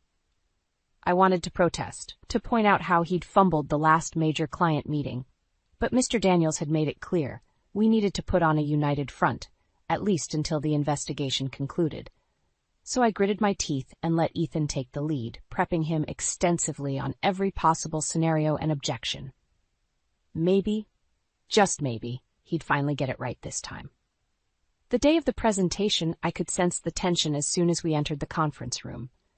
Jessica Marshall, the no-nonsense client rep who had witnessed Ethan's meltdown before, eyed him warily from across the table. For the first half hour, Ethan stuck to the script, breezing through the high-level concepts and projections. But then, the tough questions started rolling in, the kinds that required deep technical knowledge and strategic thinking. And just like before, Ethan crumbled under the pressure. "So how exactly would your risk mitigation protocols adapt to fluctuations in the Asian markets?" Jessica pressed, her eyes boring into him. Ethan stammered, his carefully rehearsed facade cracking. "Well, you see, our platform utilizes cutting-edge algorithms too." He trailed off, his eyes darting around the room in desperation. I could see the client's interest waning by the second. Enough was enough. I wasn't about to let this arrogant fool torpedo the company I'd poured my life into. Squaring my shoulders, I leaned forward. "If I may," I interjected smoothly. "Our adaptive risk analytics employ real-time data modeling to anticipate market fluctuations and dynamically adjust our mitigation strategies accordingly." I laid it all out: the robust testing protocols, the seamless integration with our clients' existing systems, the proven results from our pilot programs. With each point, I could see Jessica's skepticism melting away, replaced by keen interest. By the time I'd finished, Ethan looked like he'd been hit by a truck. His face was beet red, his jaw clenched so tightly I thought his teeth might shatter. As we filed out, he grabbed my arm in a vice-like grip, his eyes burning with impotent rage. "You just couldn't let me have this one moment, could you?" he hissed. "You had to swoop in and undermine me in front of everyone." I met his glare with stony resolve. "I was cleaning up your mess, Ethan. Again. Maybe if you'd actually listened during our prep session instead of coasting on blind arrogance, you could have handled those questions yourself." His grip tightened until it was nearly unbearable. For a split second, I wondered if he might hit me. But then his whole body seemed to deflate, the anger replaced by something far more chilling, cold, bitter hatred. Releasing my arm with a contemptuous shove, he turned and stormed off, leaving me to pick up the shattered pieces of his failure once more. After the disastrous client meeting, Ethan went into full meltdown mode. He ranted and raged to anyone who would listen, spinning wild tales about how I'd conspired against him, sabotaging his efforts at every turn. "She's been out to get me from the start," he'd snarl, spit flying from his lips. Couldn't stand the fact that I was more talented, more qualified for those big roles. His delusions knew no bounds. I was the one who'd built my career from the ground up, through blood, sweat, and tears. Not him. He was just a smooth-talking con man who'd schemed and cheated his way to the top, cutting anyone down who got in his way. But for all his bluster, the truth was rapidly catching up to him. Mr. Daniels had tasked an internal audit team to comb through our records, and the evidence they uncovered was utterly damning. Forged contracts, manipulated invoices, diverted client accounts, the extent of Ethan's deceit knew no bounds. He'd orchestrated an elaborate web of lies and misdirection, all to inflate his own performance at my expense. When Mr. Daniels called us into his office, I could tell he already knew the score. His face was grave, his eyes shining with a mixture of anger and disappointment. "Mr. Bennett, Miss Riley," he began, his voice heavy. "The findings from the internal audit are disturbing, to say the least." He slid a thick file across the desk, the meticulously compiled paper trail of Ethan's transgressions. My heart pounded as I flipped through the documents, each one more shocking than the last. Ethan, however, remained infuriatingly smug. "With all due respect, sir, this is clearly a witch hunt orchestrated by my bitter ex-wife. I've been nothing but a model employee." "Save it," Mr. Daniels cut him off, his tone laced with disgust. "The evidence speaks for itself. Forged signatures, falsified reports, illicit client transfers. You violated every ethical code this company stands for." Ethan opened his mouth, but Mr. Daniels held up a hand, silencing him. "I don't want to hear another word out of you. You're terminated, effective immediately. Clear out your desk and turn in your credentials." For a moment, Ethan looked like he might argue. But one glance at the CEO's steely expression seemed to deflate him. He simply nodded, shoulders slumped in defeat. As he shuffled out, I couldn't help but feel a pang of sadness amidst the overwhelming sense of vindication. This man, this pathetic, broken shell of a human being, had once been my partner, my best friend. Where had it all gone so wrong? Mr. Daniels must have sensed my turmoil, because he cleared his throat gently. "Miss Riley, I can't begin to express how disappointed I am in Mr. Bennett's actions. But I want you to know we value your integrity and commitment to this company above all else." He slid another document across the desk, a contract promoting me to VP of Operations, Ethan's former role. "It's time for a fresh start, a renewed commitment to the principles that made Dovetail great. I can think of no one better to lead that charge than you." Tears stung my eyes as I accepted the contract, overcome with a heady mix of pride, relief, and sheer exhaustion. It was finally over. The lies, the betrayal, the constant battle to prove my worth. I'd won. But as I inked my name on that crisp new contract, I couldn't help but wonder at what cost that victory had come. In the aftermath of Ethan's spectacular downfall, I thought I'd finally find some sense of closure, of hard-won peace. But the wounds he'd inflicted ran deeper than I could have imagined. As I settled into my new role as VP of Operations, reorganizing teams and redoubling our commitment to ethics, the specters of his betrayal haunted me at every turn. I'd catch whispers in the hallway, colleagues shooting me furtive glances laced with pity and judgment. "Did you hear what that bastard did to Riley?" I always knew there was something off about him. It was like a endless drone in the back of my mind, a constant reminder of the humiliation I'd endured at the hands of the man I'd once loved. Ethan, for his part, maintained a defiant front in the face of his spectacular downfall. He refused to acknowledge the depths of his deceit, instead painting himself as the victim of some grand conspiracy. Riley's always been threatened by my talent. He'd sneer whenever I saw him clearing out his belongings. She'll do anything to tear me down and make herself look good. I wanted to scream, to hurl every vile insult I could muster at his smug, delusional face. But I knew it would only give him more ammunition, more fuel for his twisted martyr complex. So I maintained a stoic silence, refusing to dignify his ranting with a response. Let him live in his pathetic fantasies. I had a company to rebuild. With Ethan finally banished, I doubled down on restructuring our operations, emphasizing transparency and accountability above all else. Gone were the shady backroom deals and cronyism that had enabled his rise to power. One by one, I assembled a new leadership team comprised of talented, principled individuals committed to restoring Dovetail's former glory. It was grueling work, long hours spent poring over organizational charts and performance metrics. Lila was my rock through it all, celebrating each minor victory with takeout and cheap wine in my makeshift office bedroom. "You're doing amazing, Rye," she'd say, squeezing my hand. "This place was a cesspool before, but you're making it something to be proud of again." Her words buoyed me through the toughest days, when cynicism and self-doubt threatened to drag me under. This was about more than just professional redemption. It was about reclaiming the part of myself I'd nearly lost to Ethan's poisonous influence. Of course, there was still the matter of my personal life to confront. Ethan and I had been more than just colleagues. We'd built a life, a future together that now lay in ashes. As the dust settled and the raw fury subsided, I knew we'd have to face the inevitable. It was a crisp fall evening when I requested that final meeting, the one I'd been dreading for months. Ethan swept into the sterile conference room, his cockiness dimmed but that infuriating smirk still firmly in place. Well, if it isn't the conquering hero herself," he sneered as I entered. "To what do I owe this pleasure, Miss VP?" I leveled my gaze at him, mustering every ounce of strength and composure. "Ethan, this isn't just about work, it's about us. What's left of us, anyway?" His bravado faltered just for a moment before the mask slipped back into place. "Oh, I see. You just couldn't resist one last chance to rub my face in your victory, could you?"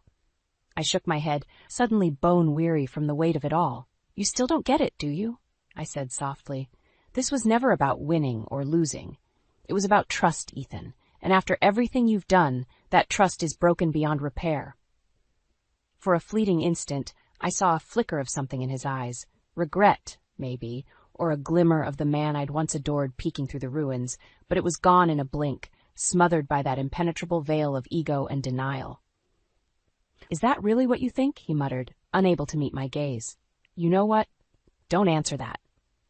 With that, he turned and left, disappearing from my life as abruptly as he'd entered it all those years ago. And this time, I knew there would be no resurrection of the past, no rekindling of the love that had burned so bright before his betrayal snuffed it out. It was over, truly and finally over. And as I watched Ethan's retreating form, I felt an unexpected wave of sadness wash over me, not for what we'd lost, but for the man he could have been, the partner he should have been. But those regrets belonged to the past now. I had a future to build, one founded on the hard-won lessons born from his lies and manipulations. As I stepped back into the bustle of the office, my team's voices and laughter echoing through the halls, I felt a surge of pride and renewed purpose. This was my path, my redemption story, and I wasn't about to let Ethan Bennett's ghosts haunt me any longer. I walked into the kitchen, the smell of fresh coffee filling the air. I needed that pick-me-up after last night's late conference call, but as I entered, I saw Patricia, my mother-in-law, standing by the sink with a frown on her face. "Michelle, why is the house always so unkempt?" Patricia snapped, her eyes narrowing as they scanned the room. "I hired a housekeeper to take care of everything," I replied, trying to keep my voice calm. Patricia's disapproval had become a regular part of my mornings. Patricia scoffed. A real wife would do it herself. Before I could respond, Brian entered the kitchen, his shirt half-tucked and his tie askew. "Morning," he mumbled, barely looking up. I forced a smile. "Good morning. Coffee?" He nodded, and moved past Patricia without acknowledging her. I handed him a mug. He took a sip, then glanced around, seemingly for the first time noticing the tension. "What's going on?" he asked, his eyes flicking between his mother and me. "Just discussing housekeeping," Patricia replied coldly, taking a seat. I sighed. "Brian, can we talk later? I have a lot on my plate today with the business." "Sure," he said absently, already scrolling through his phone. Esme, our housekeeper, walked in, breaking the awkward silence. "Good morning, Mrs. Turner, Mr. Turner." Patricia gave her a curt nod. "Esme, you missed a spot by the window yesterday." Esme smiled politely. "I'll take care of it right away." Patricia muttered something under her breath and left the kitchen, leaving an icy atmosphere behind her. I took a deep breath, my frustration bubbling just beneath the surface. "Brian, can we have a serious conversation about this?" I asked, trying to keep my voice steady. He looked up from his phone, a slight frown creasing his forehead. "About what?" "Your mom's constant criticism. It's driving me crazy. I need your support here." He sighed, running a hand through his hair. "Michelle, she's just old-fashioned. She'll get used to things eventually." "Eventually? It's been years, Brian," I snapped. "I can't keep pretending everything's fine while she undermines me in our own home." His jaw tightened. "Look, she's my mom. You need to be more understanding." I stared at him, disbelief washing over me. "So, my feelings don't matter?" "They do," he replied, looking at his phone again. "But this isn't the time." "Fine," I said, my voice shaking slightly. "We'll talk later." The rest of the morning went by in a haze. I threw myself into work, finding solace in my growing e-commerce enterprise. Orders were coming in faster than we could fulfill them, and my team was working overtime. It was my escape, the one thing I had control over. Later that day, as I prepared dinner, the doorbell rang. It was my in-laws. Thomas gave me a polite smile, but Patricia's scowl never left her face. Dinner was a stiff affair, with Patricia dissecting every bite. "This tastes different," she commented, setting her fork down. "Michelle, did you change the recipe?" "No, Patricia, it's the same," I replied, barely managing to keep the irritation out of my voice. After dinner, Brian and I retreated to the living room. "We need to talk now," I said firmly.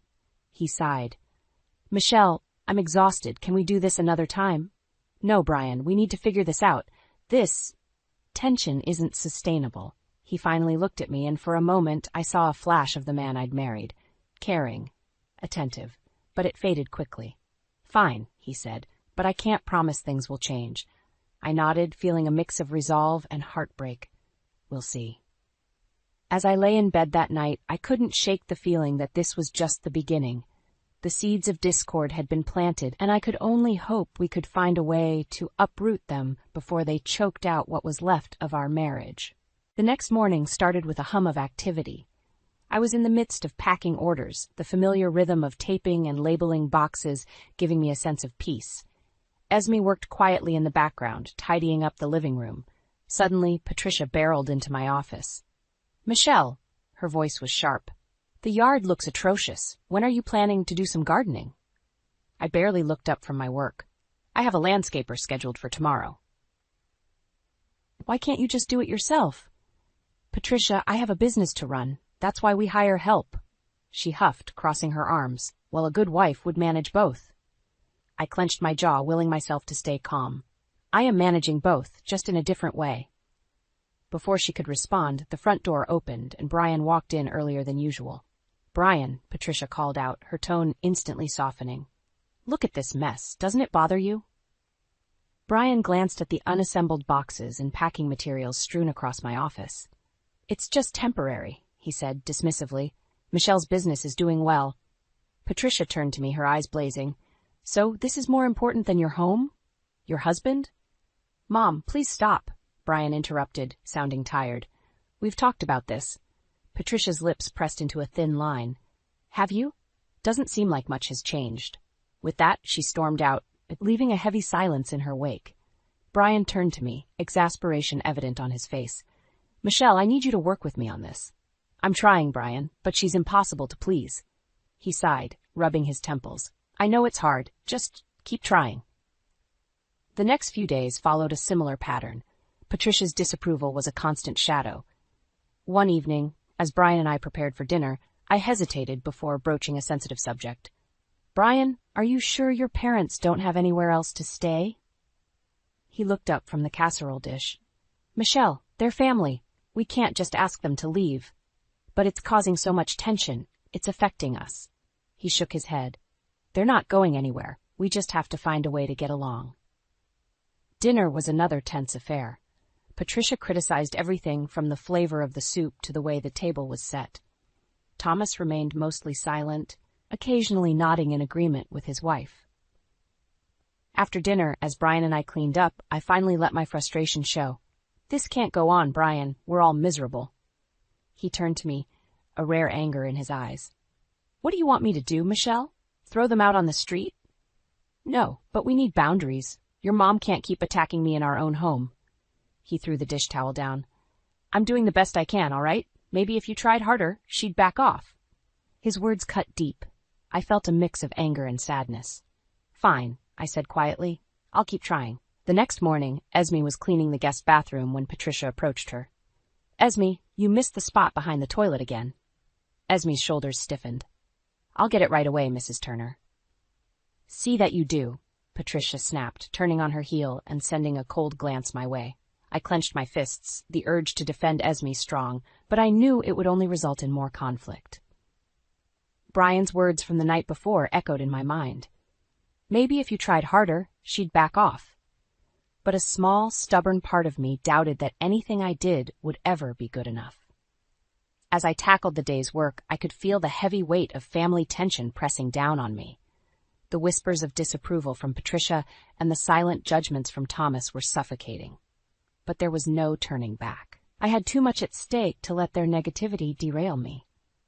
I had to stay strong, even if it meant fighting this battle alone. Brian was getting home later and later. Each night I would sit in the living room, scrolling through my laptop while waiting for him. When he finally walked through the door, his tie loosened and his shirt wrinkled, I would try to strike up a conversation. Late again, I commented one night, not looking up from my screen. Yeah, he replied, his voice devoid of emotion. Work's been crazy. I closed my laptop and watched him head to the kitchen. He grabbed a beer from the fridge and sank into the couch opposite me. We need to talk about us, Brian. This distance between us is getting worse. He took a long sip of his beer, avoiding eye contact. I'm really tired, Michelle. Can we do this another time? This can't wait, I said, my frustration boiling over. We barely talk anymore. You're always at work or preoccupied. He sighed heavily, running a hand through his hair. I know, and I'm sorry, but I'm working hard to support us. Isn't that what you wanted? I wanted us to support each other, but I feel like I'm doing this alone, I said quietly. You're never around. And when I am, all we do is fight, he shot back, his tone sharp. Before the argument could escalate, Patricia's voice cut through the air. What's all the noise about? Nothing, Mom. Just a disagreement, Brian said quickly, his demeanor shifting to appease her. Patricia's eyes narrowed as she looked at me. You should be more supportive of your husband, Michelle. He's working hard for this family. I clenched my fists under the table, willing myself to stay calm. I am supportive. I just want us to be a team. Patricia huffed. Maybe if you put as much effort into your marriage as you into your business, things would be better. Brian's phone buzzed, and he glanced down at the screen, frowning. I need to step out for a moment, he mumbled, avoiding my eyes. As he left, Patricia took a seat, her gaze fixed on me. Mark my words, Michelle, if you don't start acting like a real wife, you'll lose him. I felt a pang of fear but masked it with defiance. My business is important to this family. I'm doing the best I can. Patricia crossed her arms. You're using your business as an excuse. A real wife would manage both perfectly. Her words stung, but I refused to back down. I refuse to be a doormat, Patricia. She scoffed and stood up. Then don't be surprised when Brian finds someone who appreciates him. The rest of the evening was a blur. As I lay in bed, I couldn't shake Patricia's words from my mind. The distance between Brian and me was growing, and I could feel the foundations of our marriage crumbling. But there had to be a way to fix it, to prove that I could be both a successful entrepreneur and a devoted wife. The days that followed didn't get any better. Brian's late-night absences became more frequent, and whenever we did talk, it was strained and filled with unspoken resentment. One evening, in a rare moment of solitude, I decided to confront Brian once and for all. As soon as he walked in, I didn't even give him a chance to sit. "Brian, we need to talk now." He looked exhausted but nodded, sitting down at the dining table. "All right, what is it?" My voice was steady but firm. "This can't go on. We need to fix whatever is broken between us before it's too late." He sighed and leaned back. "I'm not sure if it can be fixed, Michelle. We've drifted too far apart." My heart ached at his words. "But I still love you. Isn't that worth fighting for?" He shook his head, looking defeated. "I don't know anymore." Without another word, he stood up and walked away, leaving me sitting alone at the table, the weight of our strained relationship pressing down on me. Our foundation was cracking, and as much as I wanted to believe we could repair it, a growing sense of dread told me this was only the beginning of our downfall. I decided to treat myself to a solo brunch at our favorite cafe downtown. It had been a while since I indulged in some alone time, thanks to the relentless pressure at home. The cafe was buzzing with people, offering a comforting distraction from the growing tension in my life. I had just sat down with my latte when I heard a familiar voice. "Michelle, is that you?" I looked up to see Claire, my old college friend. "Claire, what a surprise!" She gave me a quick hug before sitting down. "I haven't seen you in ages. How have you been?" "Busy," I said, trying to muster a smile. "Work's been intense, and things at home, well, let's just say it's a bit chaotic." Claire tilted her head. "Want to talk about it?" Before I could respond, her eyes widened. "Wait, isn't that Brian over there?" I followed her gaze and felt my stomach drop. Brian was across the patio, laughing and sharing a drink with a woman I didn't recognize. "Who is she?" Claire whispered. My eyes were glued to the scene unfolding before me. "I don't know, but I intend to find out." Brian looked like he was having the time of his life, completely at ease with this stranger. My hands clenched around my coffee cup, thoughts racing. Claire placed a hand on my arm. "What are you going to do?" I took a deep breath, trying to steady myself. "I'm going to get to the bottom of this." The rest of the brunch was a blur. My anger and confusion kept me on edge. As soon as I got home, I dug out the number of a private investigator I knew. It was time to uncover the truth. The following days were a whirlwind of activities. I kept my routine as normal as possible, silently coordinating with the investigator behind the scenes. Brian's absences were now tinged with suspicion rather than just frustration. Each day he grew more distant, and I grew more determined. A week later, the investigator called, confirming my worst fears. Brian was having an affair with a younger woman from his office. Hearing the news spawned a mixture of rage and heartbreak in me. That evening, after Patricia and Thomas had retreated to their room, I pulled Brian aside.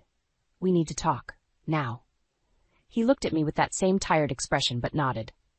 "Okay, what's on your mind?" I didn't waste any time.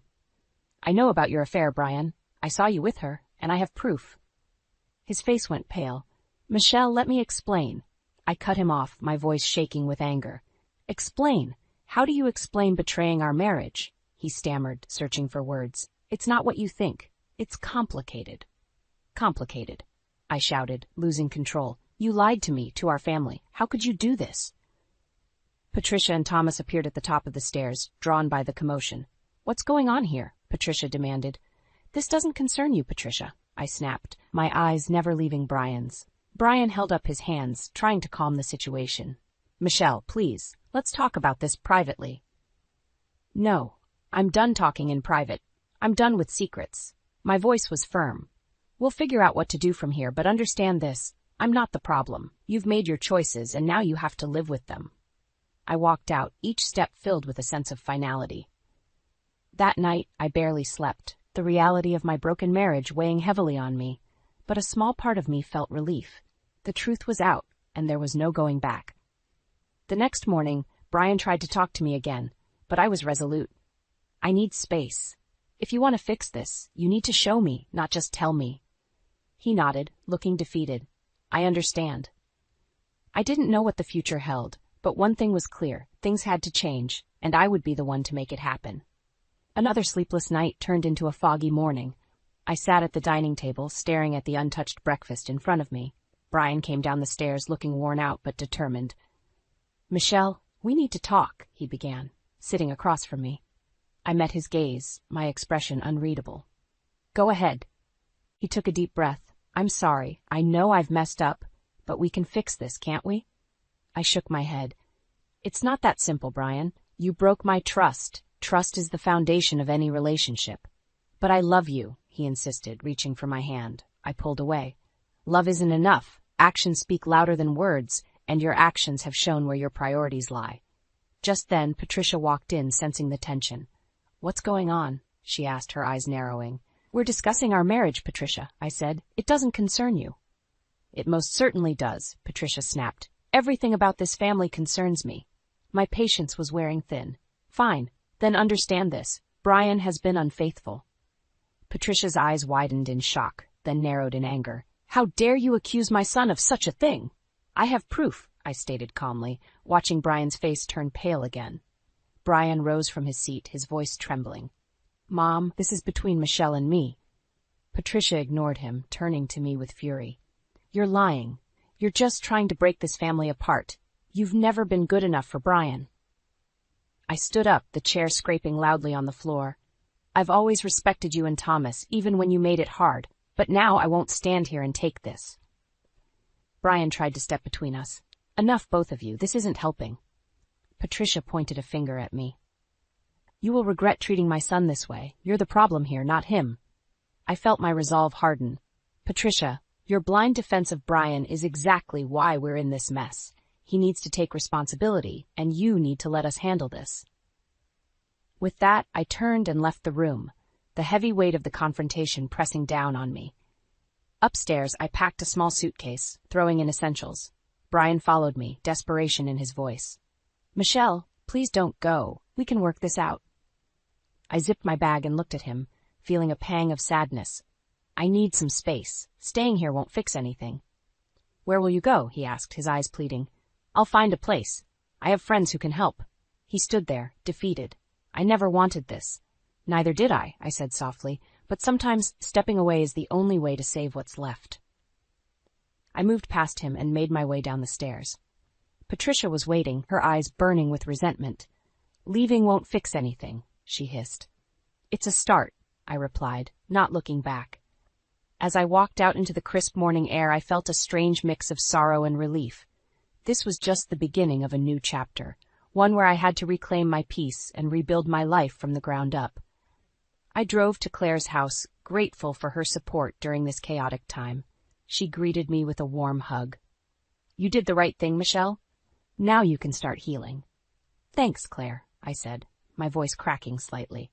That night, as I lay in Claire's guest room, I stared at the ceiling, trying to piece together what had happened. My marriage, my life, everything felt like it was up in the air. But I knew one thing for sure. I had taken the first step toward taking control of my own destiny. In the silence, a new kind of resolve settled over me. I wasn't just going to survive this. I was going to thrive. The days after I moved in with Claire were a whirlwind of emotions. I threw myself into my work even more, determined to make my e-commerce business thrive. It was my escape, my sanctuary. One afternoon, Claire found me surrounded by shipping boxes.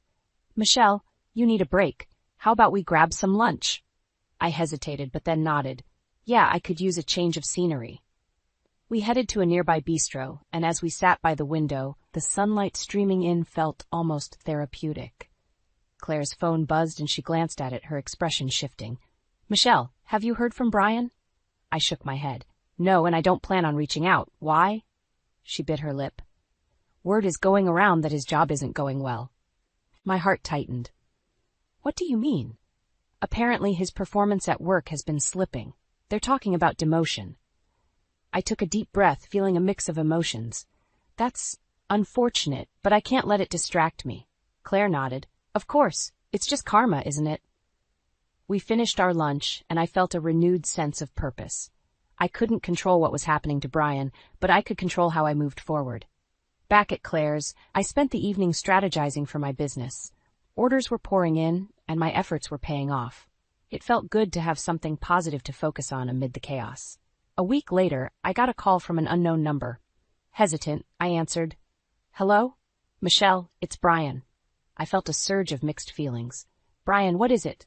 I need to talk to you. Can we meet? Against my better judgment, I agreed. We met at a cafe, the same one where I'd first seen him with the other woman. He looked disheveled, a shadow of his former self.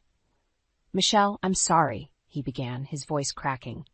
"Things have gotten worse. I've been demoted, and Patricia's spending is out of control. We're facing serious financial strain." I listened, my face showing no emotion. "And what do you expect me to do about it?" He looked desperate. "I thought maybe we could work things out, and you could help us. I need you." I almost laughed at the irony. "You kicked me out. Now you want my help?" "It's not like that. I'm willing to do whatever it takes to make it right," he pleaded. "Patricia and I can't manage without you." I leaned back, shaking my head. "Brian, you made your choices. You chose her over me. Now you have to deal with the consequences." His eyes filled with tears. "Please, Michelle, for old time's sake." I stood up, feeling a wave of liberation. "You're on your own, Brian. I'm done cleaning up your mess." As I walked out, I felt a newfound sense of power. I wouldn't let him or anyone else drag me down again. Over the next few months, my business flourished. I hired more staff, expanded my product range, and saw profits soar. Each success was a stepping stone away from the pain Brian and his family had caused. One evening, as I was finalizing some orders, Claire walked in with a newspaper. "You need to see this." The headline read, "Turner Family Faces Eviction Amid Financial Crisis." I skimmed the article, seeing details about Brian's demotion and Patricia's compulsive spending leading them to near bankruptcy. A part of me felt a pang of pity, but it was overshadowed by the satisfaction of seeing karma play out. Later, I received another call from Brian.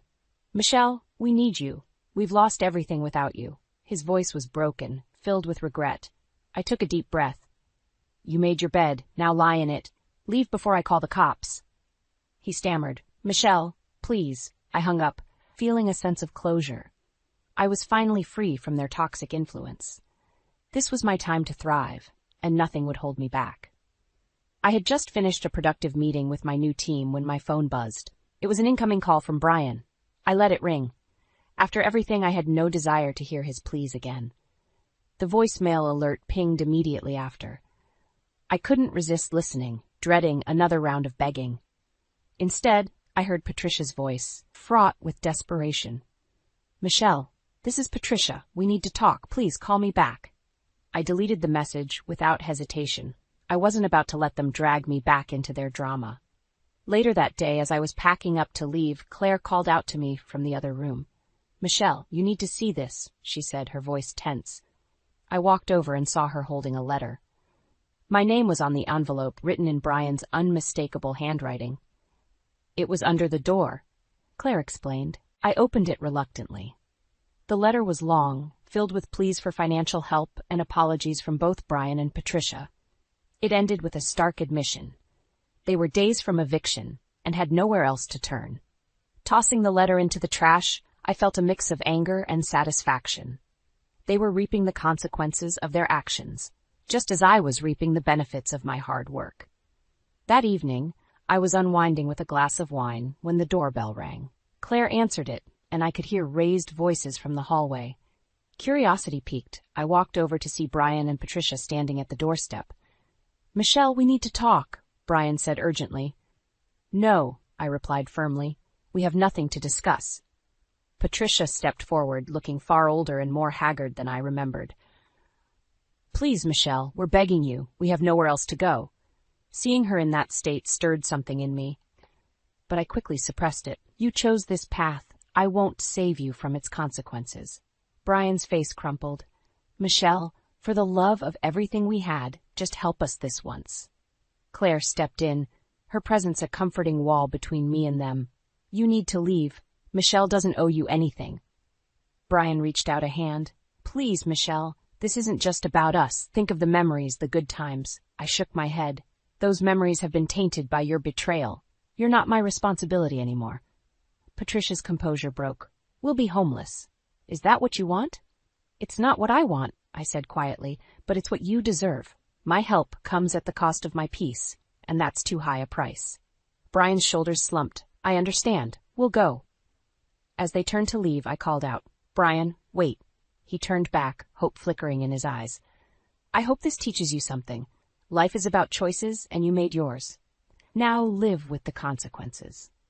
With a final nod, they walked away. The door closed and the silence was deafening. Claire put a comforting hand on my shoulder. You did the right thing. I know, I replied, feeling a strange sense of liberation. They needed to hear that. The following week saw my business continue to grow, and for the first time in a long while I felt genuinely happy. My decisions were my own, untainted by the toxic influences of Brian and Patricia. One evening as Claire and I sat down for dinner, she raised her glass.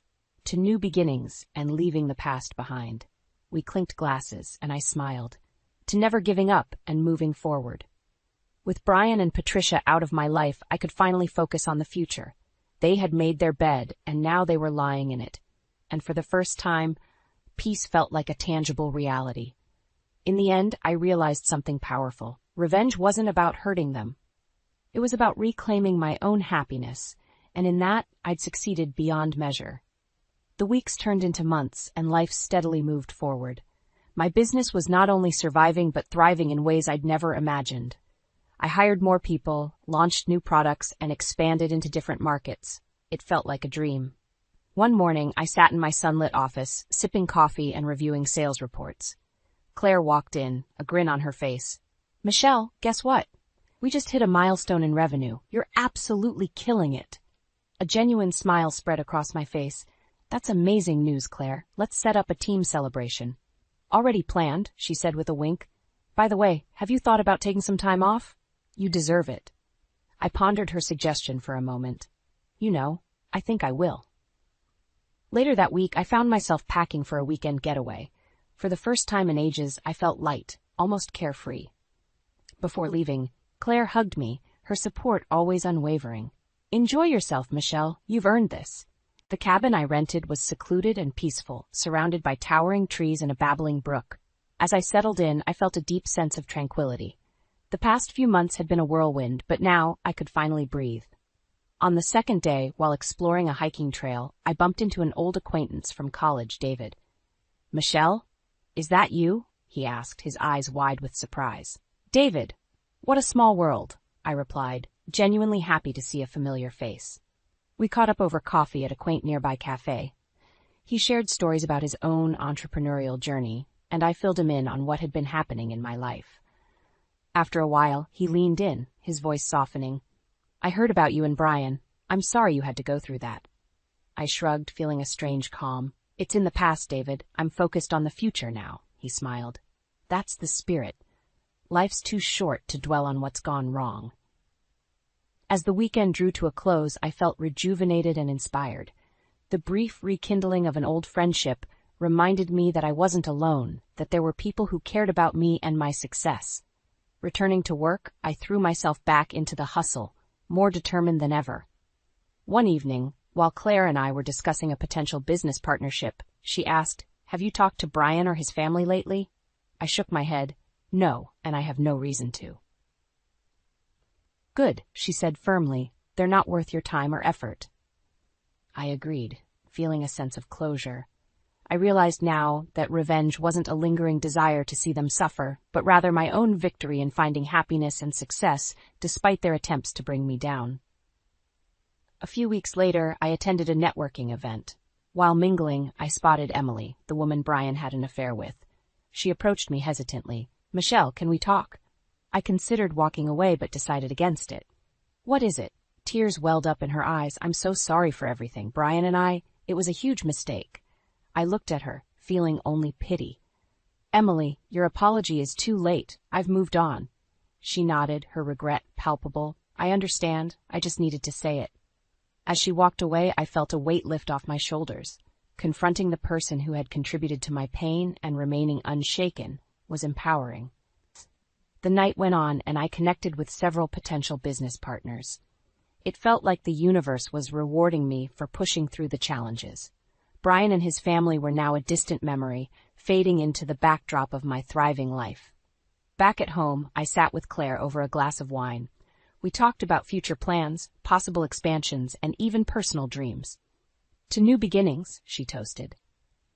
I clinked my glass with hers, feeling a warmth spread through me. To moving forward. In that moment, I knew that no matter what lay ahead, I was ready. I had faced the storm and emerged stronger. Now it was time to embrace the sunshine and let the past dissolve into a lesson learned. I stared at Jake in disbelief, the papers he'd slammed on the counter feeling like a physical blow. "What is this?" I demanded, my voice shaking despite my efforts to remain calm. Sarah smirked from the doorway. "It's pretty simple, Laura. This house belongs to Kyle and me now. You're being evicted." "Evicted?" I echoed, my mind racing. How could this be happening? This was my home, the home I'd poured my heart and soul into building with Jake after we married 15 years ago. Jake's expression was cold, devoid of the warmth I'd once seen in his eyes. "The deed is in our name now. You have 30 days to get out." Anger flared within me, burning away the initial shock. "You can't do this," I cried, rounding on him.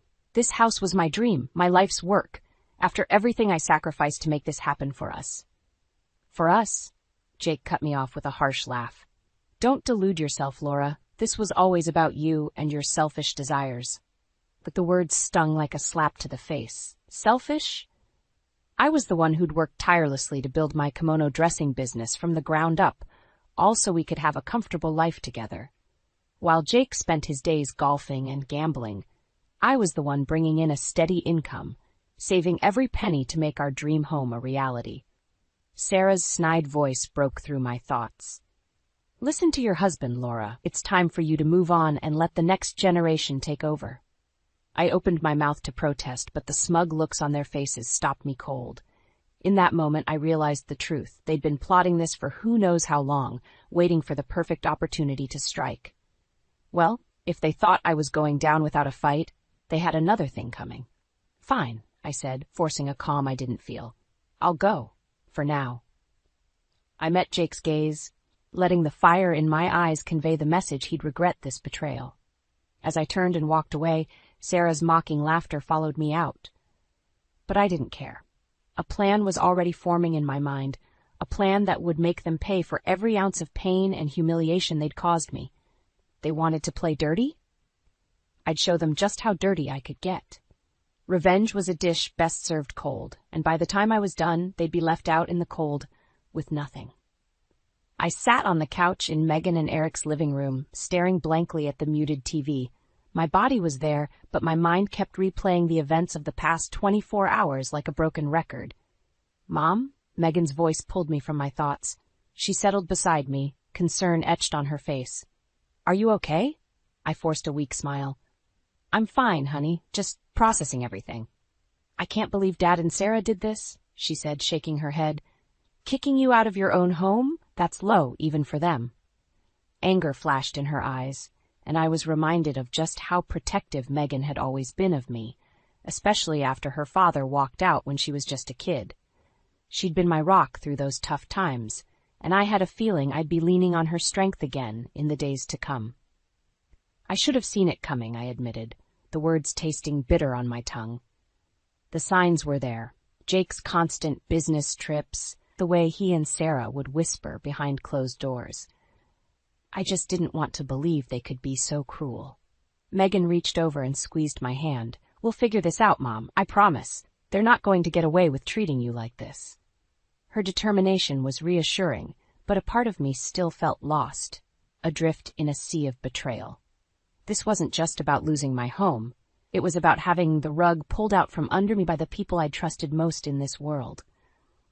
"I keep running it over and over in my mind," I confessed. "All the times Jake promised we were building this house for our future, for our family. And now—" I trailed off, blinking back tears. "Now we know it was all a lie," Megan finished, her jaw set in a hard line. "But we're going to make them pay for every single one of those lies, Mom. I swear it." I studied her for a moment, seeing the fire in her eyes that had always been my source of strength. Maybe she was right. Maybe it was time to stop wallowing and start fighting back. "You're right," I said, straightening my shoulders. "We can't let them get away with this. Not after everything I sacrificed to give us a good life." Megan nodded, a determined gleam in her eye. "Exactly. So what's our first move?" I thought for a moment, then smiled, a slow, predatory grin that would have made even Jake shudder. "First, we find out exactly what your dear old dad and that snake Sarah have been up to behind my back, and then—" I leaned in, my voice dropping to a conspiratorial whisper. Then we make them regret the day they ever crossed me. As I laid out the beginnings of my plan, I could feel the shadows of doubt and hurt receding. In their place, a bright, burning flame of vengeance took hold, and I knew Jake and Sarah were going to get burned. "I can't believe what I'm seeing," Megan muttered, staring at the computer screen in disbelief. "Dad has been siphoning money from your business accounts for years." I leaned closer, my heart pounding as I took in the financial records she'd uncovered. Canceled checks, wire transfers, mysterious cash withdrawals. It was all laid out in black and white, a twisted web of deceit that made me feel sick to my stomach. "That lying, cheating snake," I spat, clenching my fists. "All those times he claimed the business was struggling, that we needed to tighten our belts, he was robbing me blind the whole time." Megan shook her head slowly. "It gets worse, Mom. Look at these credit card statements." She clicked over to a new window, and my jaw dropped as I scanned the charges. Designer clothes, lavish vacations, even a brand new sports car. He bought all of that with my hard-earned money? I could barely process the depths of Jake's betrayal. How could he do this to me, to our family? "Because he's a selfish, greedy bastard who only cares about himself," Megan snarled, an uncharacteristic venom in her voice. "And it looks like Sarah was in on the whole thing." She gestured to a series of emails, detailing shady financial dealings and coded messages about covering their tracks. My stomach churned as I read through them, the truth sinking in with each damning line. They've been playing us for fools all along, I realized, my voice hollow. Everything, the house, the business, our entire life together, it was all built on lies. For a moment, the anger and hurt threatened to consume me. I could feel the familiar sting of tears pricking my eyes as years of memories were tainted by this harsh new reality. But then I caught sight of Megan's expression, jaw set, eyes blazing with righteous fury, and a different kind of fire ignited within me. "You know what?" I said, straightening my shoulders. "I'm done crying over those two snakes. It's time we took the fight to them." Megan's lips curved into a predatory grin. "I was hoping you'd say that. What did you have in mind?" A plan was already taking shape, one that would hit Jake and Sarah where it hurt most, their reputations, their social standing, their entire carefully constructed facade of respectability. "We're going to expose them for the liars and thieves they really are," I declared, feeling a rush of vindictive glee. "Let's see how smug they are when the whole world knows what kind of people they truly are." Megan nodded, her expression fierce. "Consider it done, Mom. Those two are going to wish they never messed with us." As we dove back into the evidence, plotting our next move, I felt a sense of purpose I hadn't experienced in years.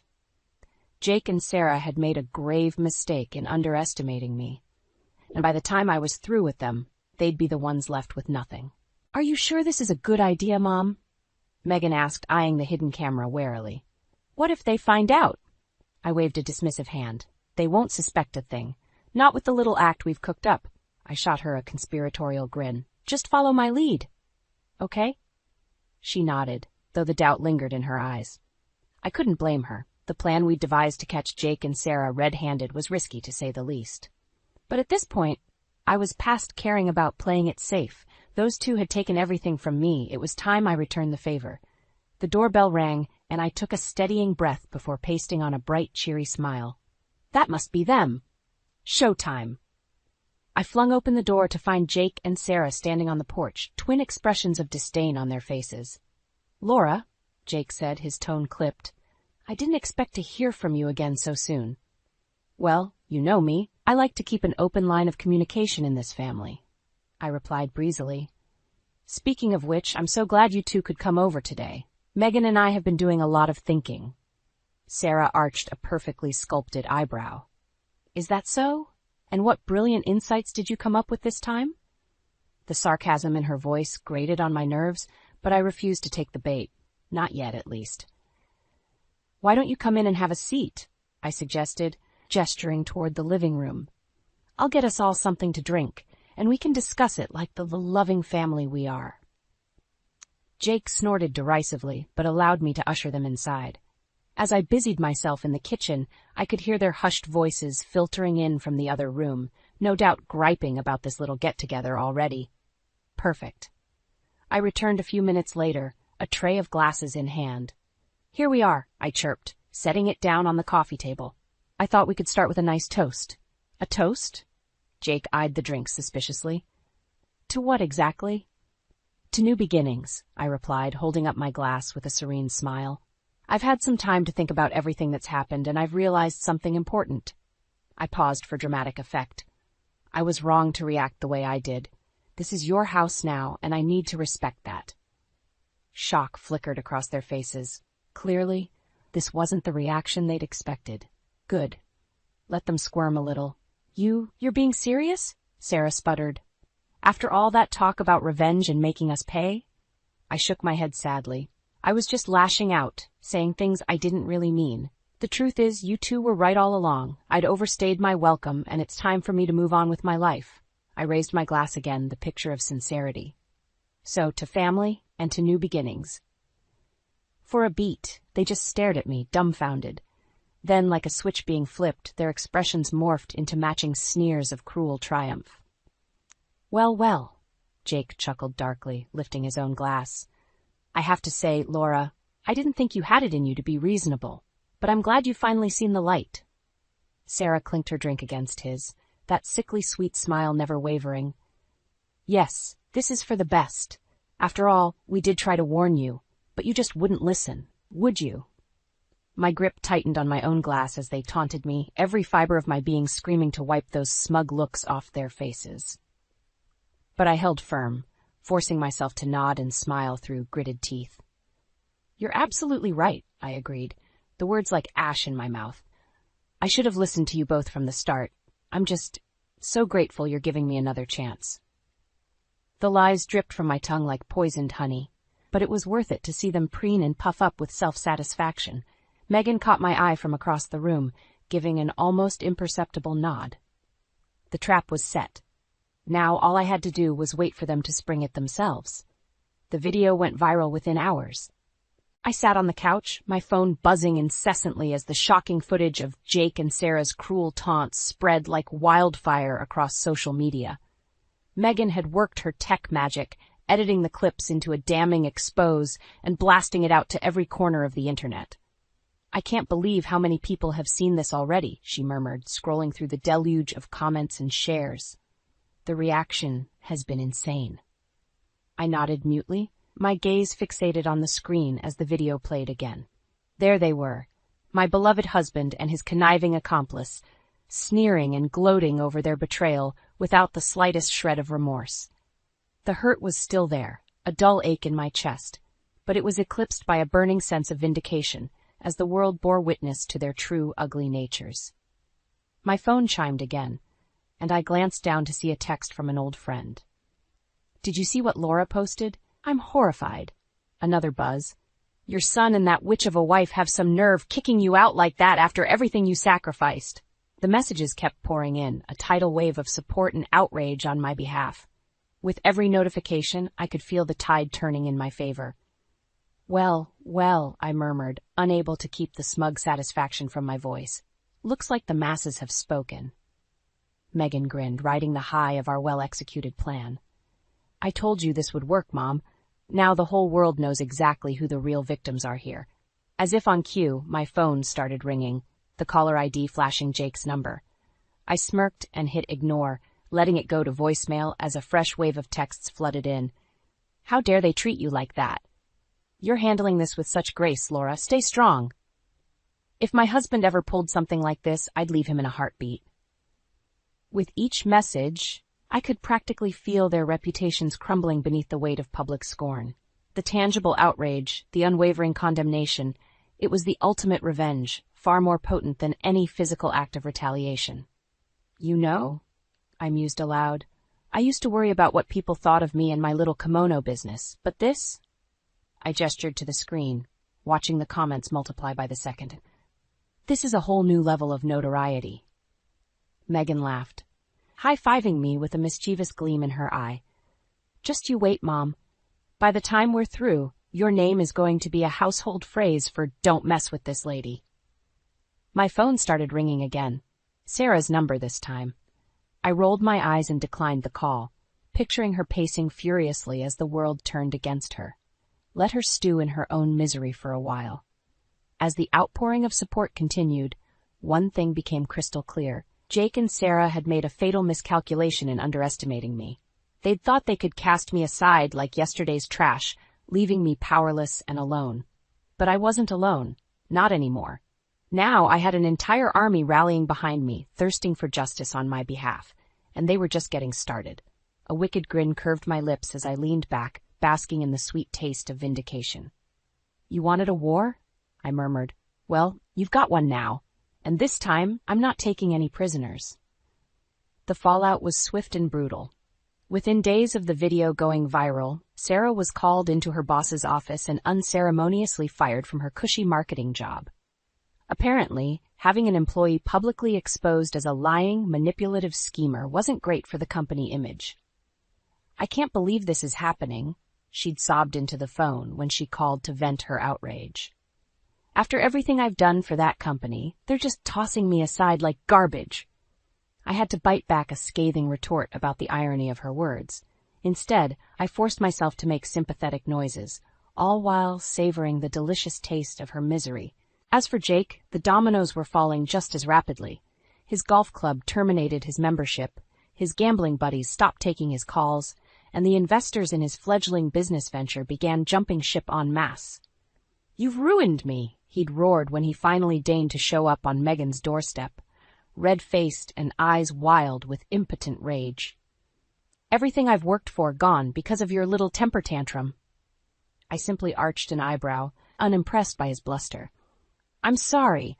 Are you referring to the house and lifestyle you stole from me through years of deception and theft? Because if so, I'd say you got what you deserved." His face purpled with fury, and for a moment I thought he might actually strike me.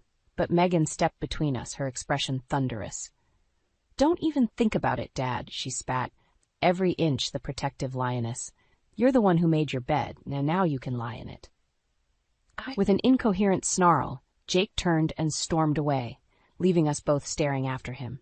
Me with grim satisfaction, Megan with a look of utter disgust. "I can't believe I'm actually related to that jackass," she muttered, shaking her head slowly. I reached out and squeezed her hand, a silent gesture of gratitude for her unwavering support. Without her in my corner, I doubt I would have found the strength to take Jake and Sarah down. As the days ticked by, reports of their ongoing downward spiral continued to trickle in. Sarah had been forced to move back in with her parents, her once enviable designer wardrobe and luxury car repossessed to cover her debts. Meanwhile, Jake was drowning in a sea of legal troubles, fending off everyone from jilted investors to the IRS. With each new humiliation they suffered, I felt a deep, primal sense of satisfaction unfurling within me. This was justice, cold and exquisitely merciless, and they had no one to blame but themselves. One afternoon, my phone chimed with a text from an unknown number. I opened it warily, half expecting another frantic plea for mercy from Jake or Sarah, but the message that awaited me was from an entirely different source. "Mom, it's Kyle. I saw the video and I don't even know what to say. I had no idea Dad and Sarah were capable of something so vile. I'm so sorry." I stared at the words, an uncharacteristic lump forming in my throat. My eldest son, the one who had turned his back on me so callously in the beginning, was finally seeing the truth. As I tapped out a reply, tears pricked at the corners of my eyes, but this time they weren't born of sadness or anger. This time they were tears of relief, of redemption, of a mother's love prevailing against all odds. Maybe, just maybe, there was still hope for healing the deepest of family wounds. But as for Jake and Sarah, they'd gotten exactly what they deserved, and I wasn't shedding a single tear for their well-earned misery. The knock at the door was tentative, almost apologetic. I glanced at Megan, who shrugged before crossing the living room to answer it. The sight that greeted me on the other side very nearly took my breath away. There stood Jake and Sarah, looking utterly defeated, a stark contrast to the smug, self-assured personas they'd projected for so long. "Laura," Jake began, his voice little more than a raspy croak. He opened his mouth as if to continue, then seemed to think better of it, gaze dropping to the floor in dejected silence. I studied them for a long moment, taking in the haunted look in Jake's eyes, the way Sarah's once immaculate appearance had deteriorated into unkempt disarray. Part of me felt a perverse thrill at seeing them brought so low. But an even bigger part simply felt tired, bone-deep weary of the never-ending drama and mind games. "What do you want?" I asked at last, keeping my tone carefully neutral. Sarah flinched as if I'd struck her. "We?" She swallowed hard. "We just wanted to see if the stories were true. That you're taking the house back." My lips pressed into a grim line. "Those stories don't even begin to scratch the surface. But yes, it's true. The house is being returned to its rightful owner, thanks to the efforts of some very dedicated people." Something like hope flickered in Jake's eyes. "Laura, please, you have to help us. We have nowhere else to go." "Nowhere else to go," I echoed, arching an incredulous eyebrow. "And whose fault is that, exactly?" The question hung heavy in the air, laden with all the hurt and betrayal of the past several months. Sarah's gaze slid away, fresh shame coloring her cheeks. "We made mistakes," Jake admitted, his voice little more than a hoarse rasp. "Horrible, unforgivable mistakes. But you—" He raised his head, and I was struck by how utterly broken he looked in that moment. "You were my wife, Laura, the love of my life. Doesn't that mean anything to you anymore?" His words wormed their way past my defenses, stirring up embers of the affection I'd once felt for this man. The man he'd been before greed and hubris corrupted him utterly. Despite everything, some small, stubborn part of me still longed for the life we'd once dreamed of sharing. But those embers were banked by a harsh, immutable truth. That life was gone, ashes scattered by the winds of betrayal and deceit. Jake and Sarah had burned that bridge themselves, and I was too old and too weary to rebuild it from the ground up. "It means everything," I said at last, my voice thick. "That's why this hurts so much, Jake. That's why your actions cut me so deeply."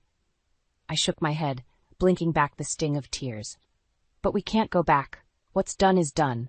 All I can do now is move forward, surrounding myself with the people who truly care about me." My gaze slid to Megan, hovering protectively in the hallway, and the love shining in her eyes gave me strength. Turning back to Jake and Sarah, I straightened my shoulders. "I'm sorry you two find yourselves in this position. But you brought it on yourselves, and those are consequences you're going to have to live with." For a beat, they simply stared at me, twin expressions of devastated disbelief etched across their features. Then, with a broken sound halfway between a sob and a snarl, Sarah whirled and stalked away, leaving Jake to follow in her wake. I watched them go, that bone-deep weariness settling over me once more. A chapter of my life had ended, painful though the parting had been. But as the door swung shut behind them, I felt a strange sense of lightness, of freedom. Crossing the room, I sank onto the couch beside Megan and rested my head on her shoulder, letting the tears come at last. They weren't tears of anguish or bitterness, though. They were tears of release, of rebirth. Tomorrow would bring new challenges, new beginnings, but for now I simply allowed myself to feel the profound relief of having shed a burden I hadn't even realized I'd been carrying. Jake and Sarah were out of my life for good, and strangely, for the first time in as long as I could remember, I felt truly at peace. The sun peeked through the curtains, bathing the living room in a warm, golden glow. I took a sip of my coffee, savoring the rich aroma and the peaceful quiet of the morning. So much had changed in the past few months, and yet, sitting here, surrounded by Megan and Eric's familiar furnishings, I felt more at home than I had in years. The weight of Jake and Sarah's betrayal no longer pressed down on me, replaced by a sense of liberation I hadn't dared dream possible. "Morning, Mom."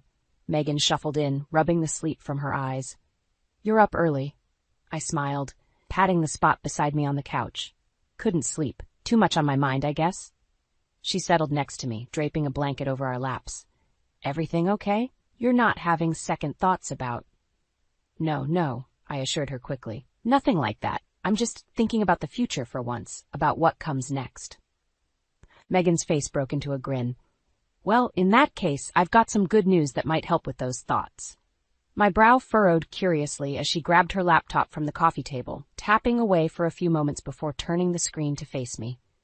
There, in stark digital text, was a real estate listing for a charming little house not far from here, complete with a beautiful sunroom that would be perfect for... "You're not seriously thinking of opening another kimono studio, are you?" I couldn't keep the delight from my voice. Megan shrugged, feigning nonchalance. Well, we can't have you just sitting around collecting dust now, can we? Besides, everyone could use a few more opportunities for zen in their lives these days. Tears pricked my eyes as I studied the listing, picturing the space already. The soft lighting, the serene decor, the quiet dignity of my life's passion finally being restored. After everything I'd endured, the idea of reclaiming that part of myself was almost overwhelming. Megan, words failed me for a moment. Thank you for everything. I couldn't have made it through this nightmare without you by my side. She bumped my shoulder affectionately. What are daughters for? Although I have to admit, watching you take down Dad and the Wicked Witch of Westchester was pretty satisfying in itself. We shared a conspiratorial grin, reveling in the memories of our hard-won victories. Jake and Sarah's appalled, ashen faces as the world turned against them would forever be seared into my mind. A small part of me wondered if I should feel guilty for taking such pleasure in their downfall. But the larger part, the part that had spent decades putting their needs and wants above my own, couldn't muster an ounce of remorse. They'd made their choices, and I'd simply ensured they faced the consequences. So, Megan began, bringing me back to the present, what do you think? You ready to dive back into the wonderful world of kimono dressing? I studied the listing once more, drinking in every lovingly captured detail, and felt a surge of excitement I hadn't experienced in far too long. This was my chance to start over, to rebuild the life I'd sacrificed so much for, but on my own terms this time. Meeting Megan's warm, hopeful gaze, I felt a brilliant smile blooming across my face. You know what? I declared, something like my old fire rekindling in my chest. I really think I am. There would be no more compromises, no more settling. The future was a blank canvas, and I was finally free to paint it in whatever bold, vibrant strokes I chose. As I pulled Megan into a fierce hug, I silently thanked whatever cosmic forces had given me the strength to endure the darkness and emerge into the light, ready to seize this new beginning with both hands. The past was over, a closed chapter tinged with hard-won lessons and bittersweet memories. But the future? Well, that was mine for the taking, and this time nothing was going to stand in my way.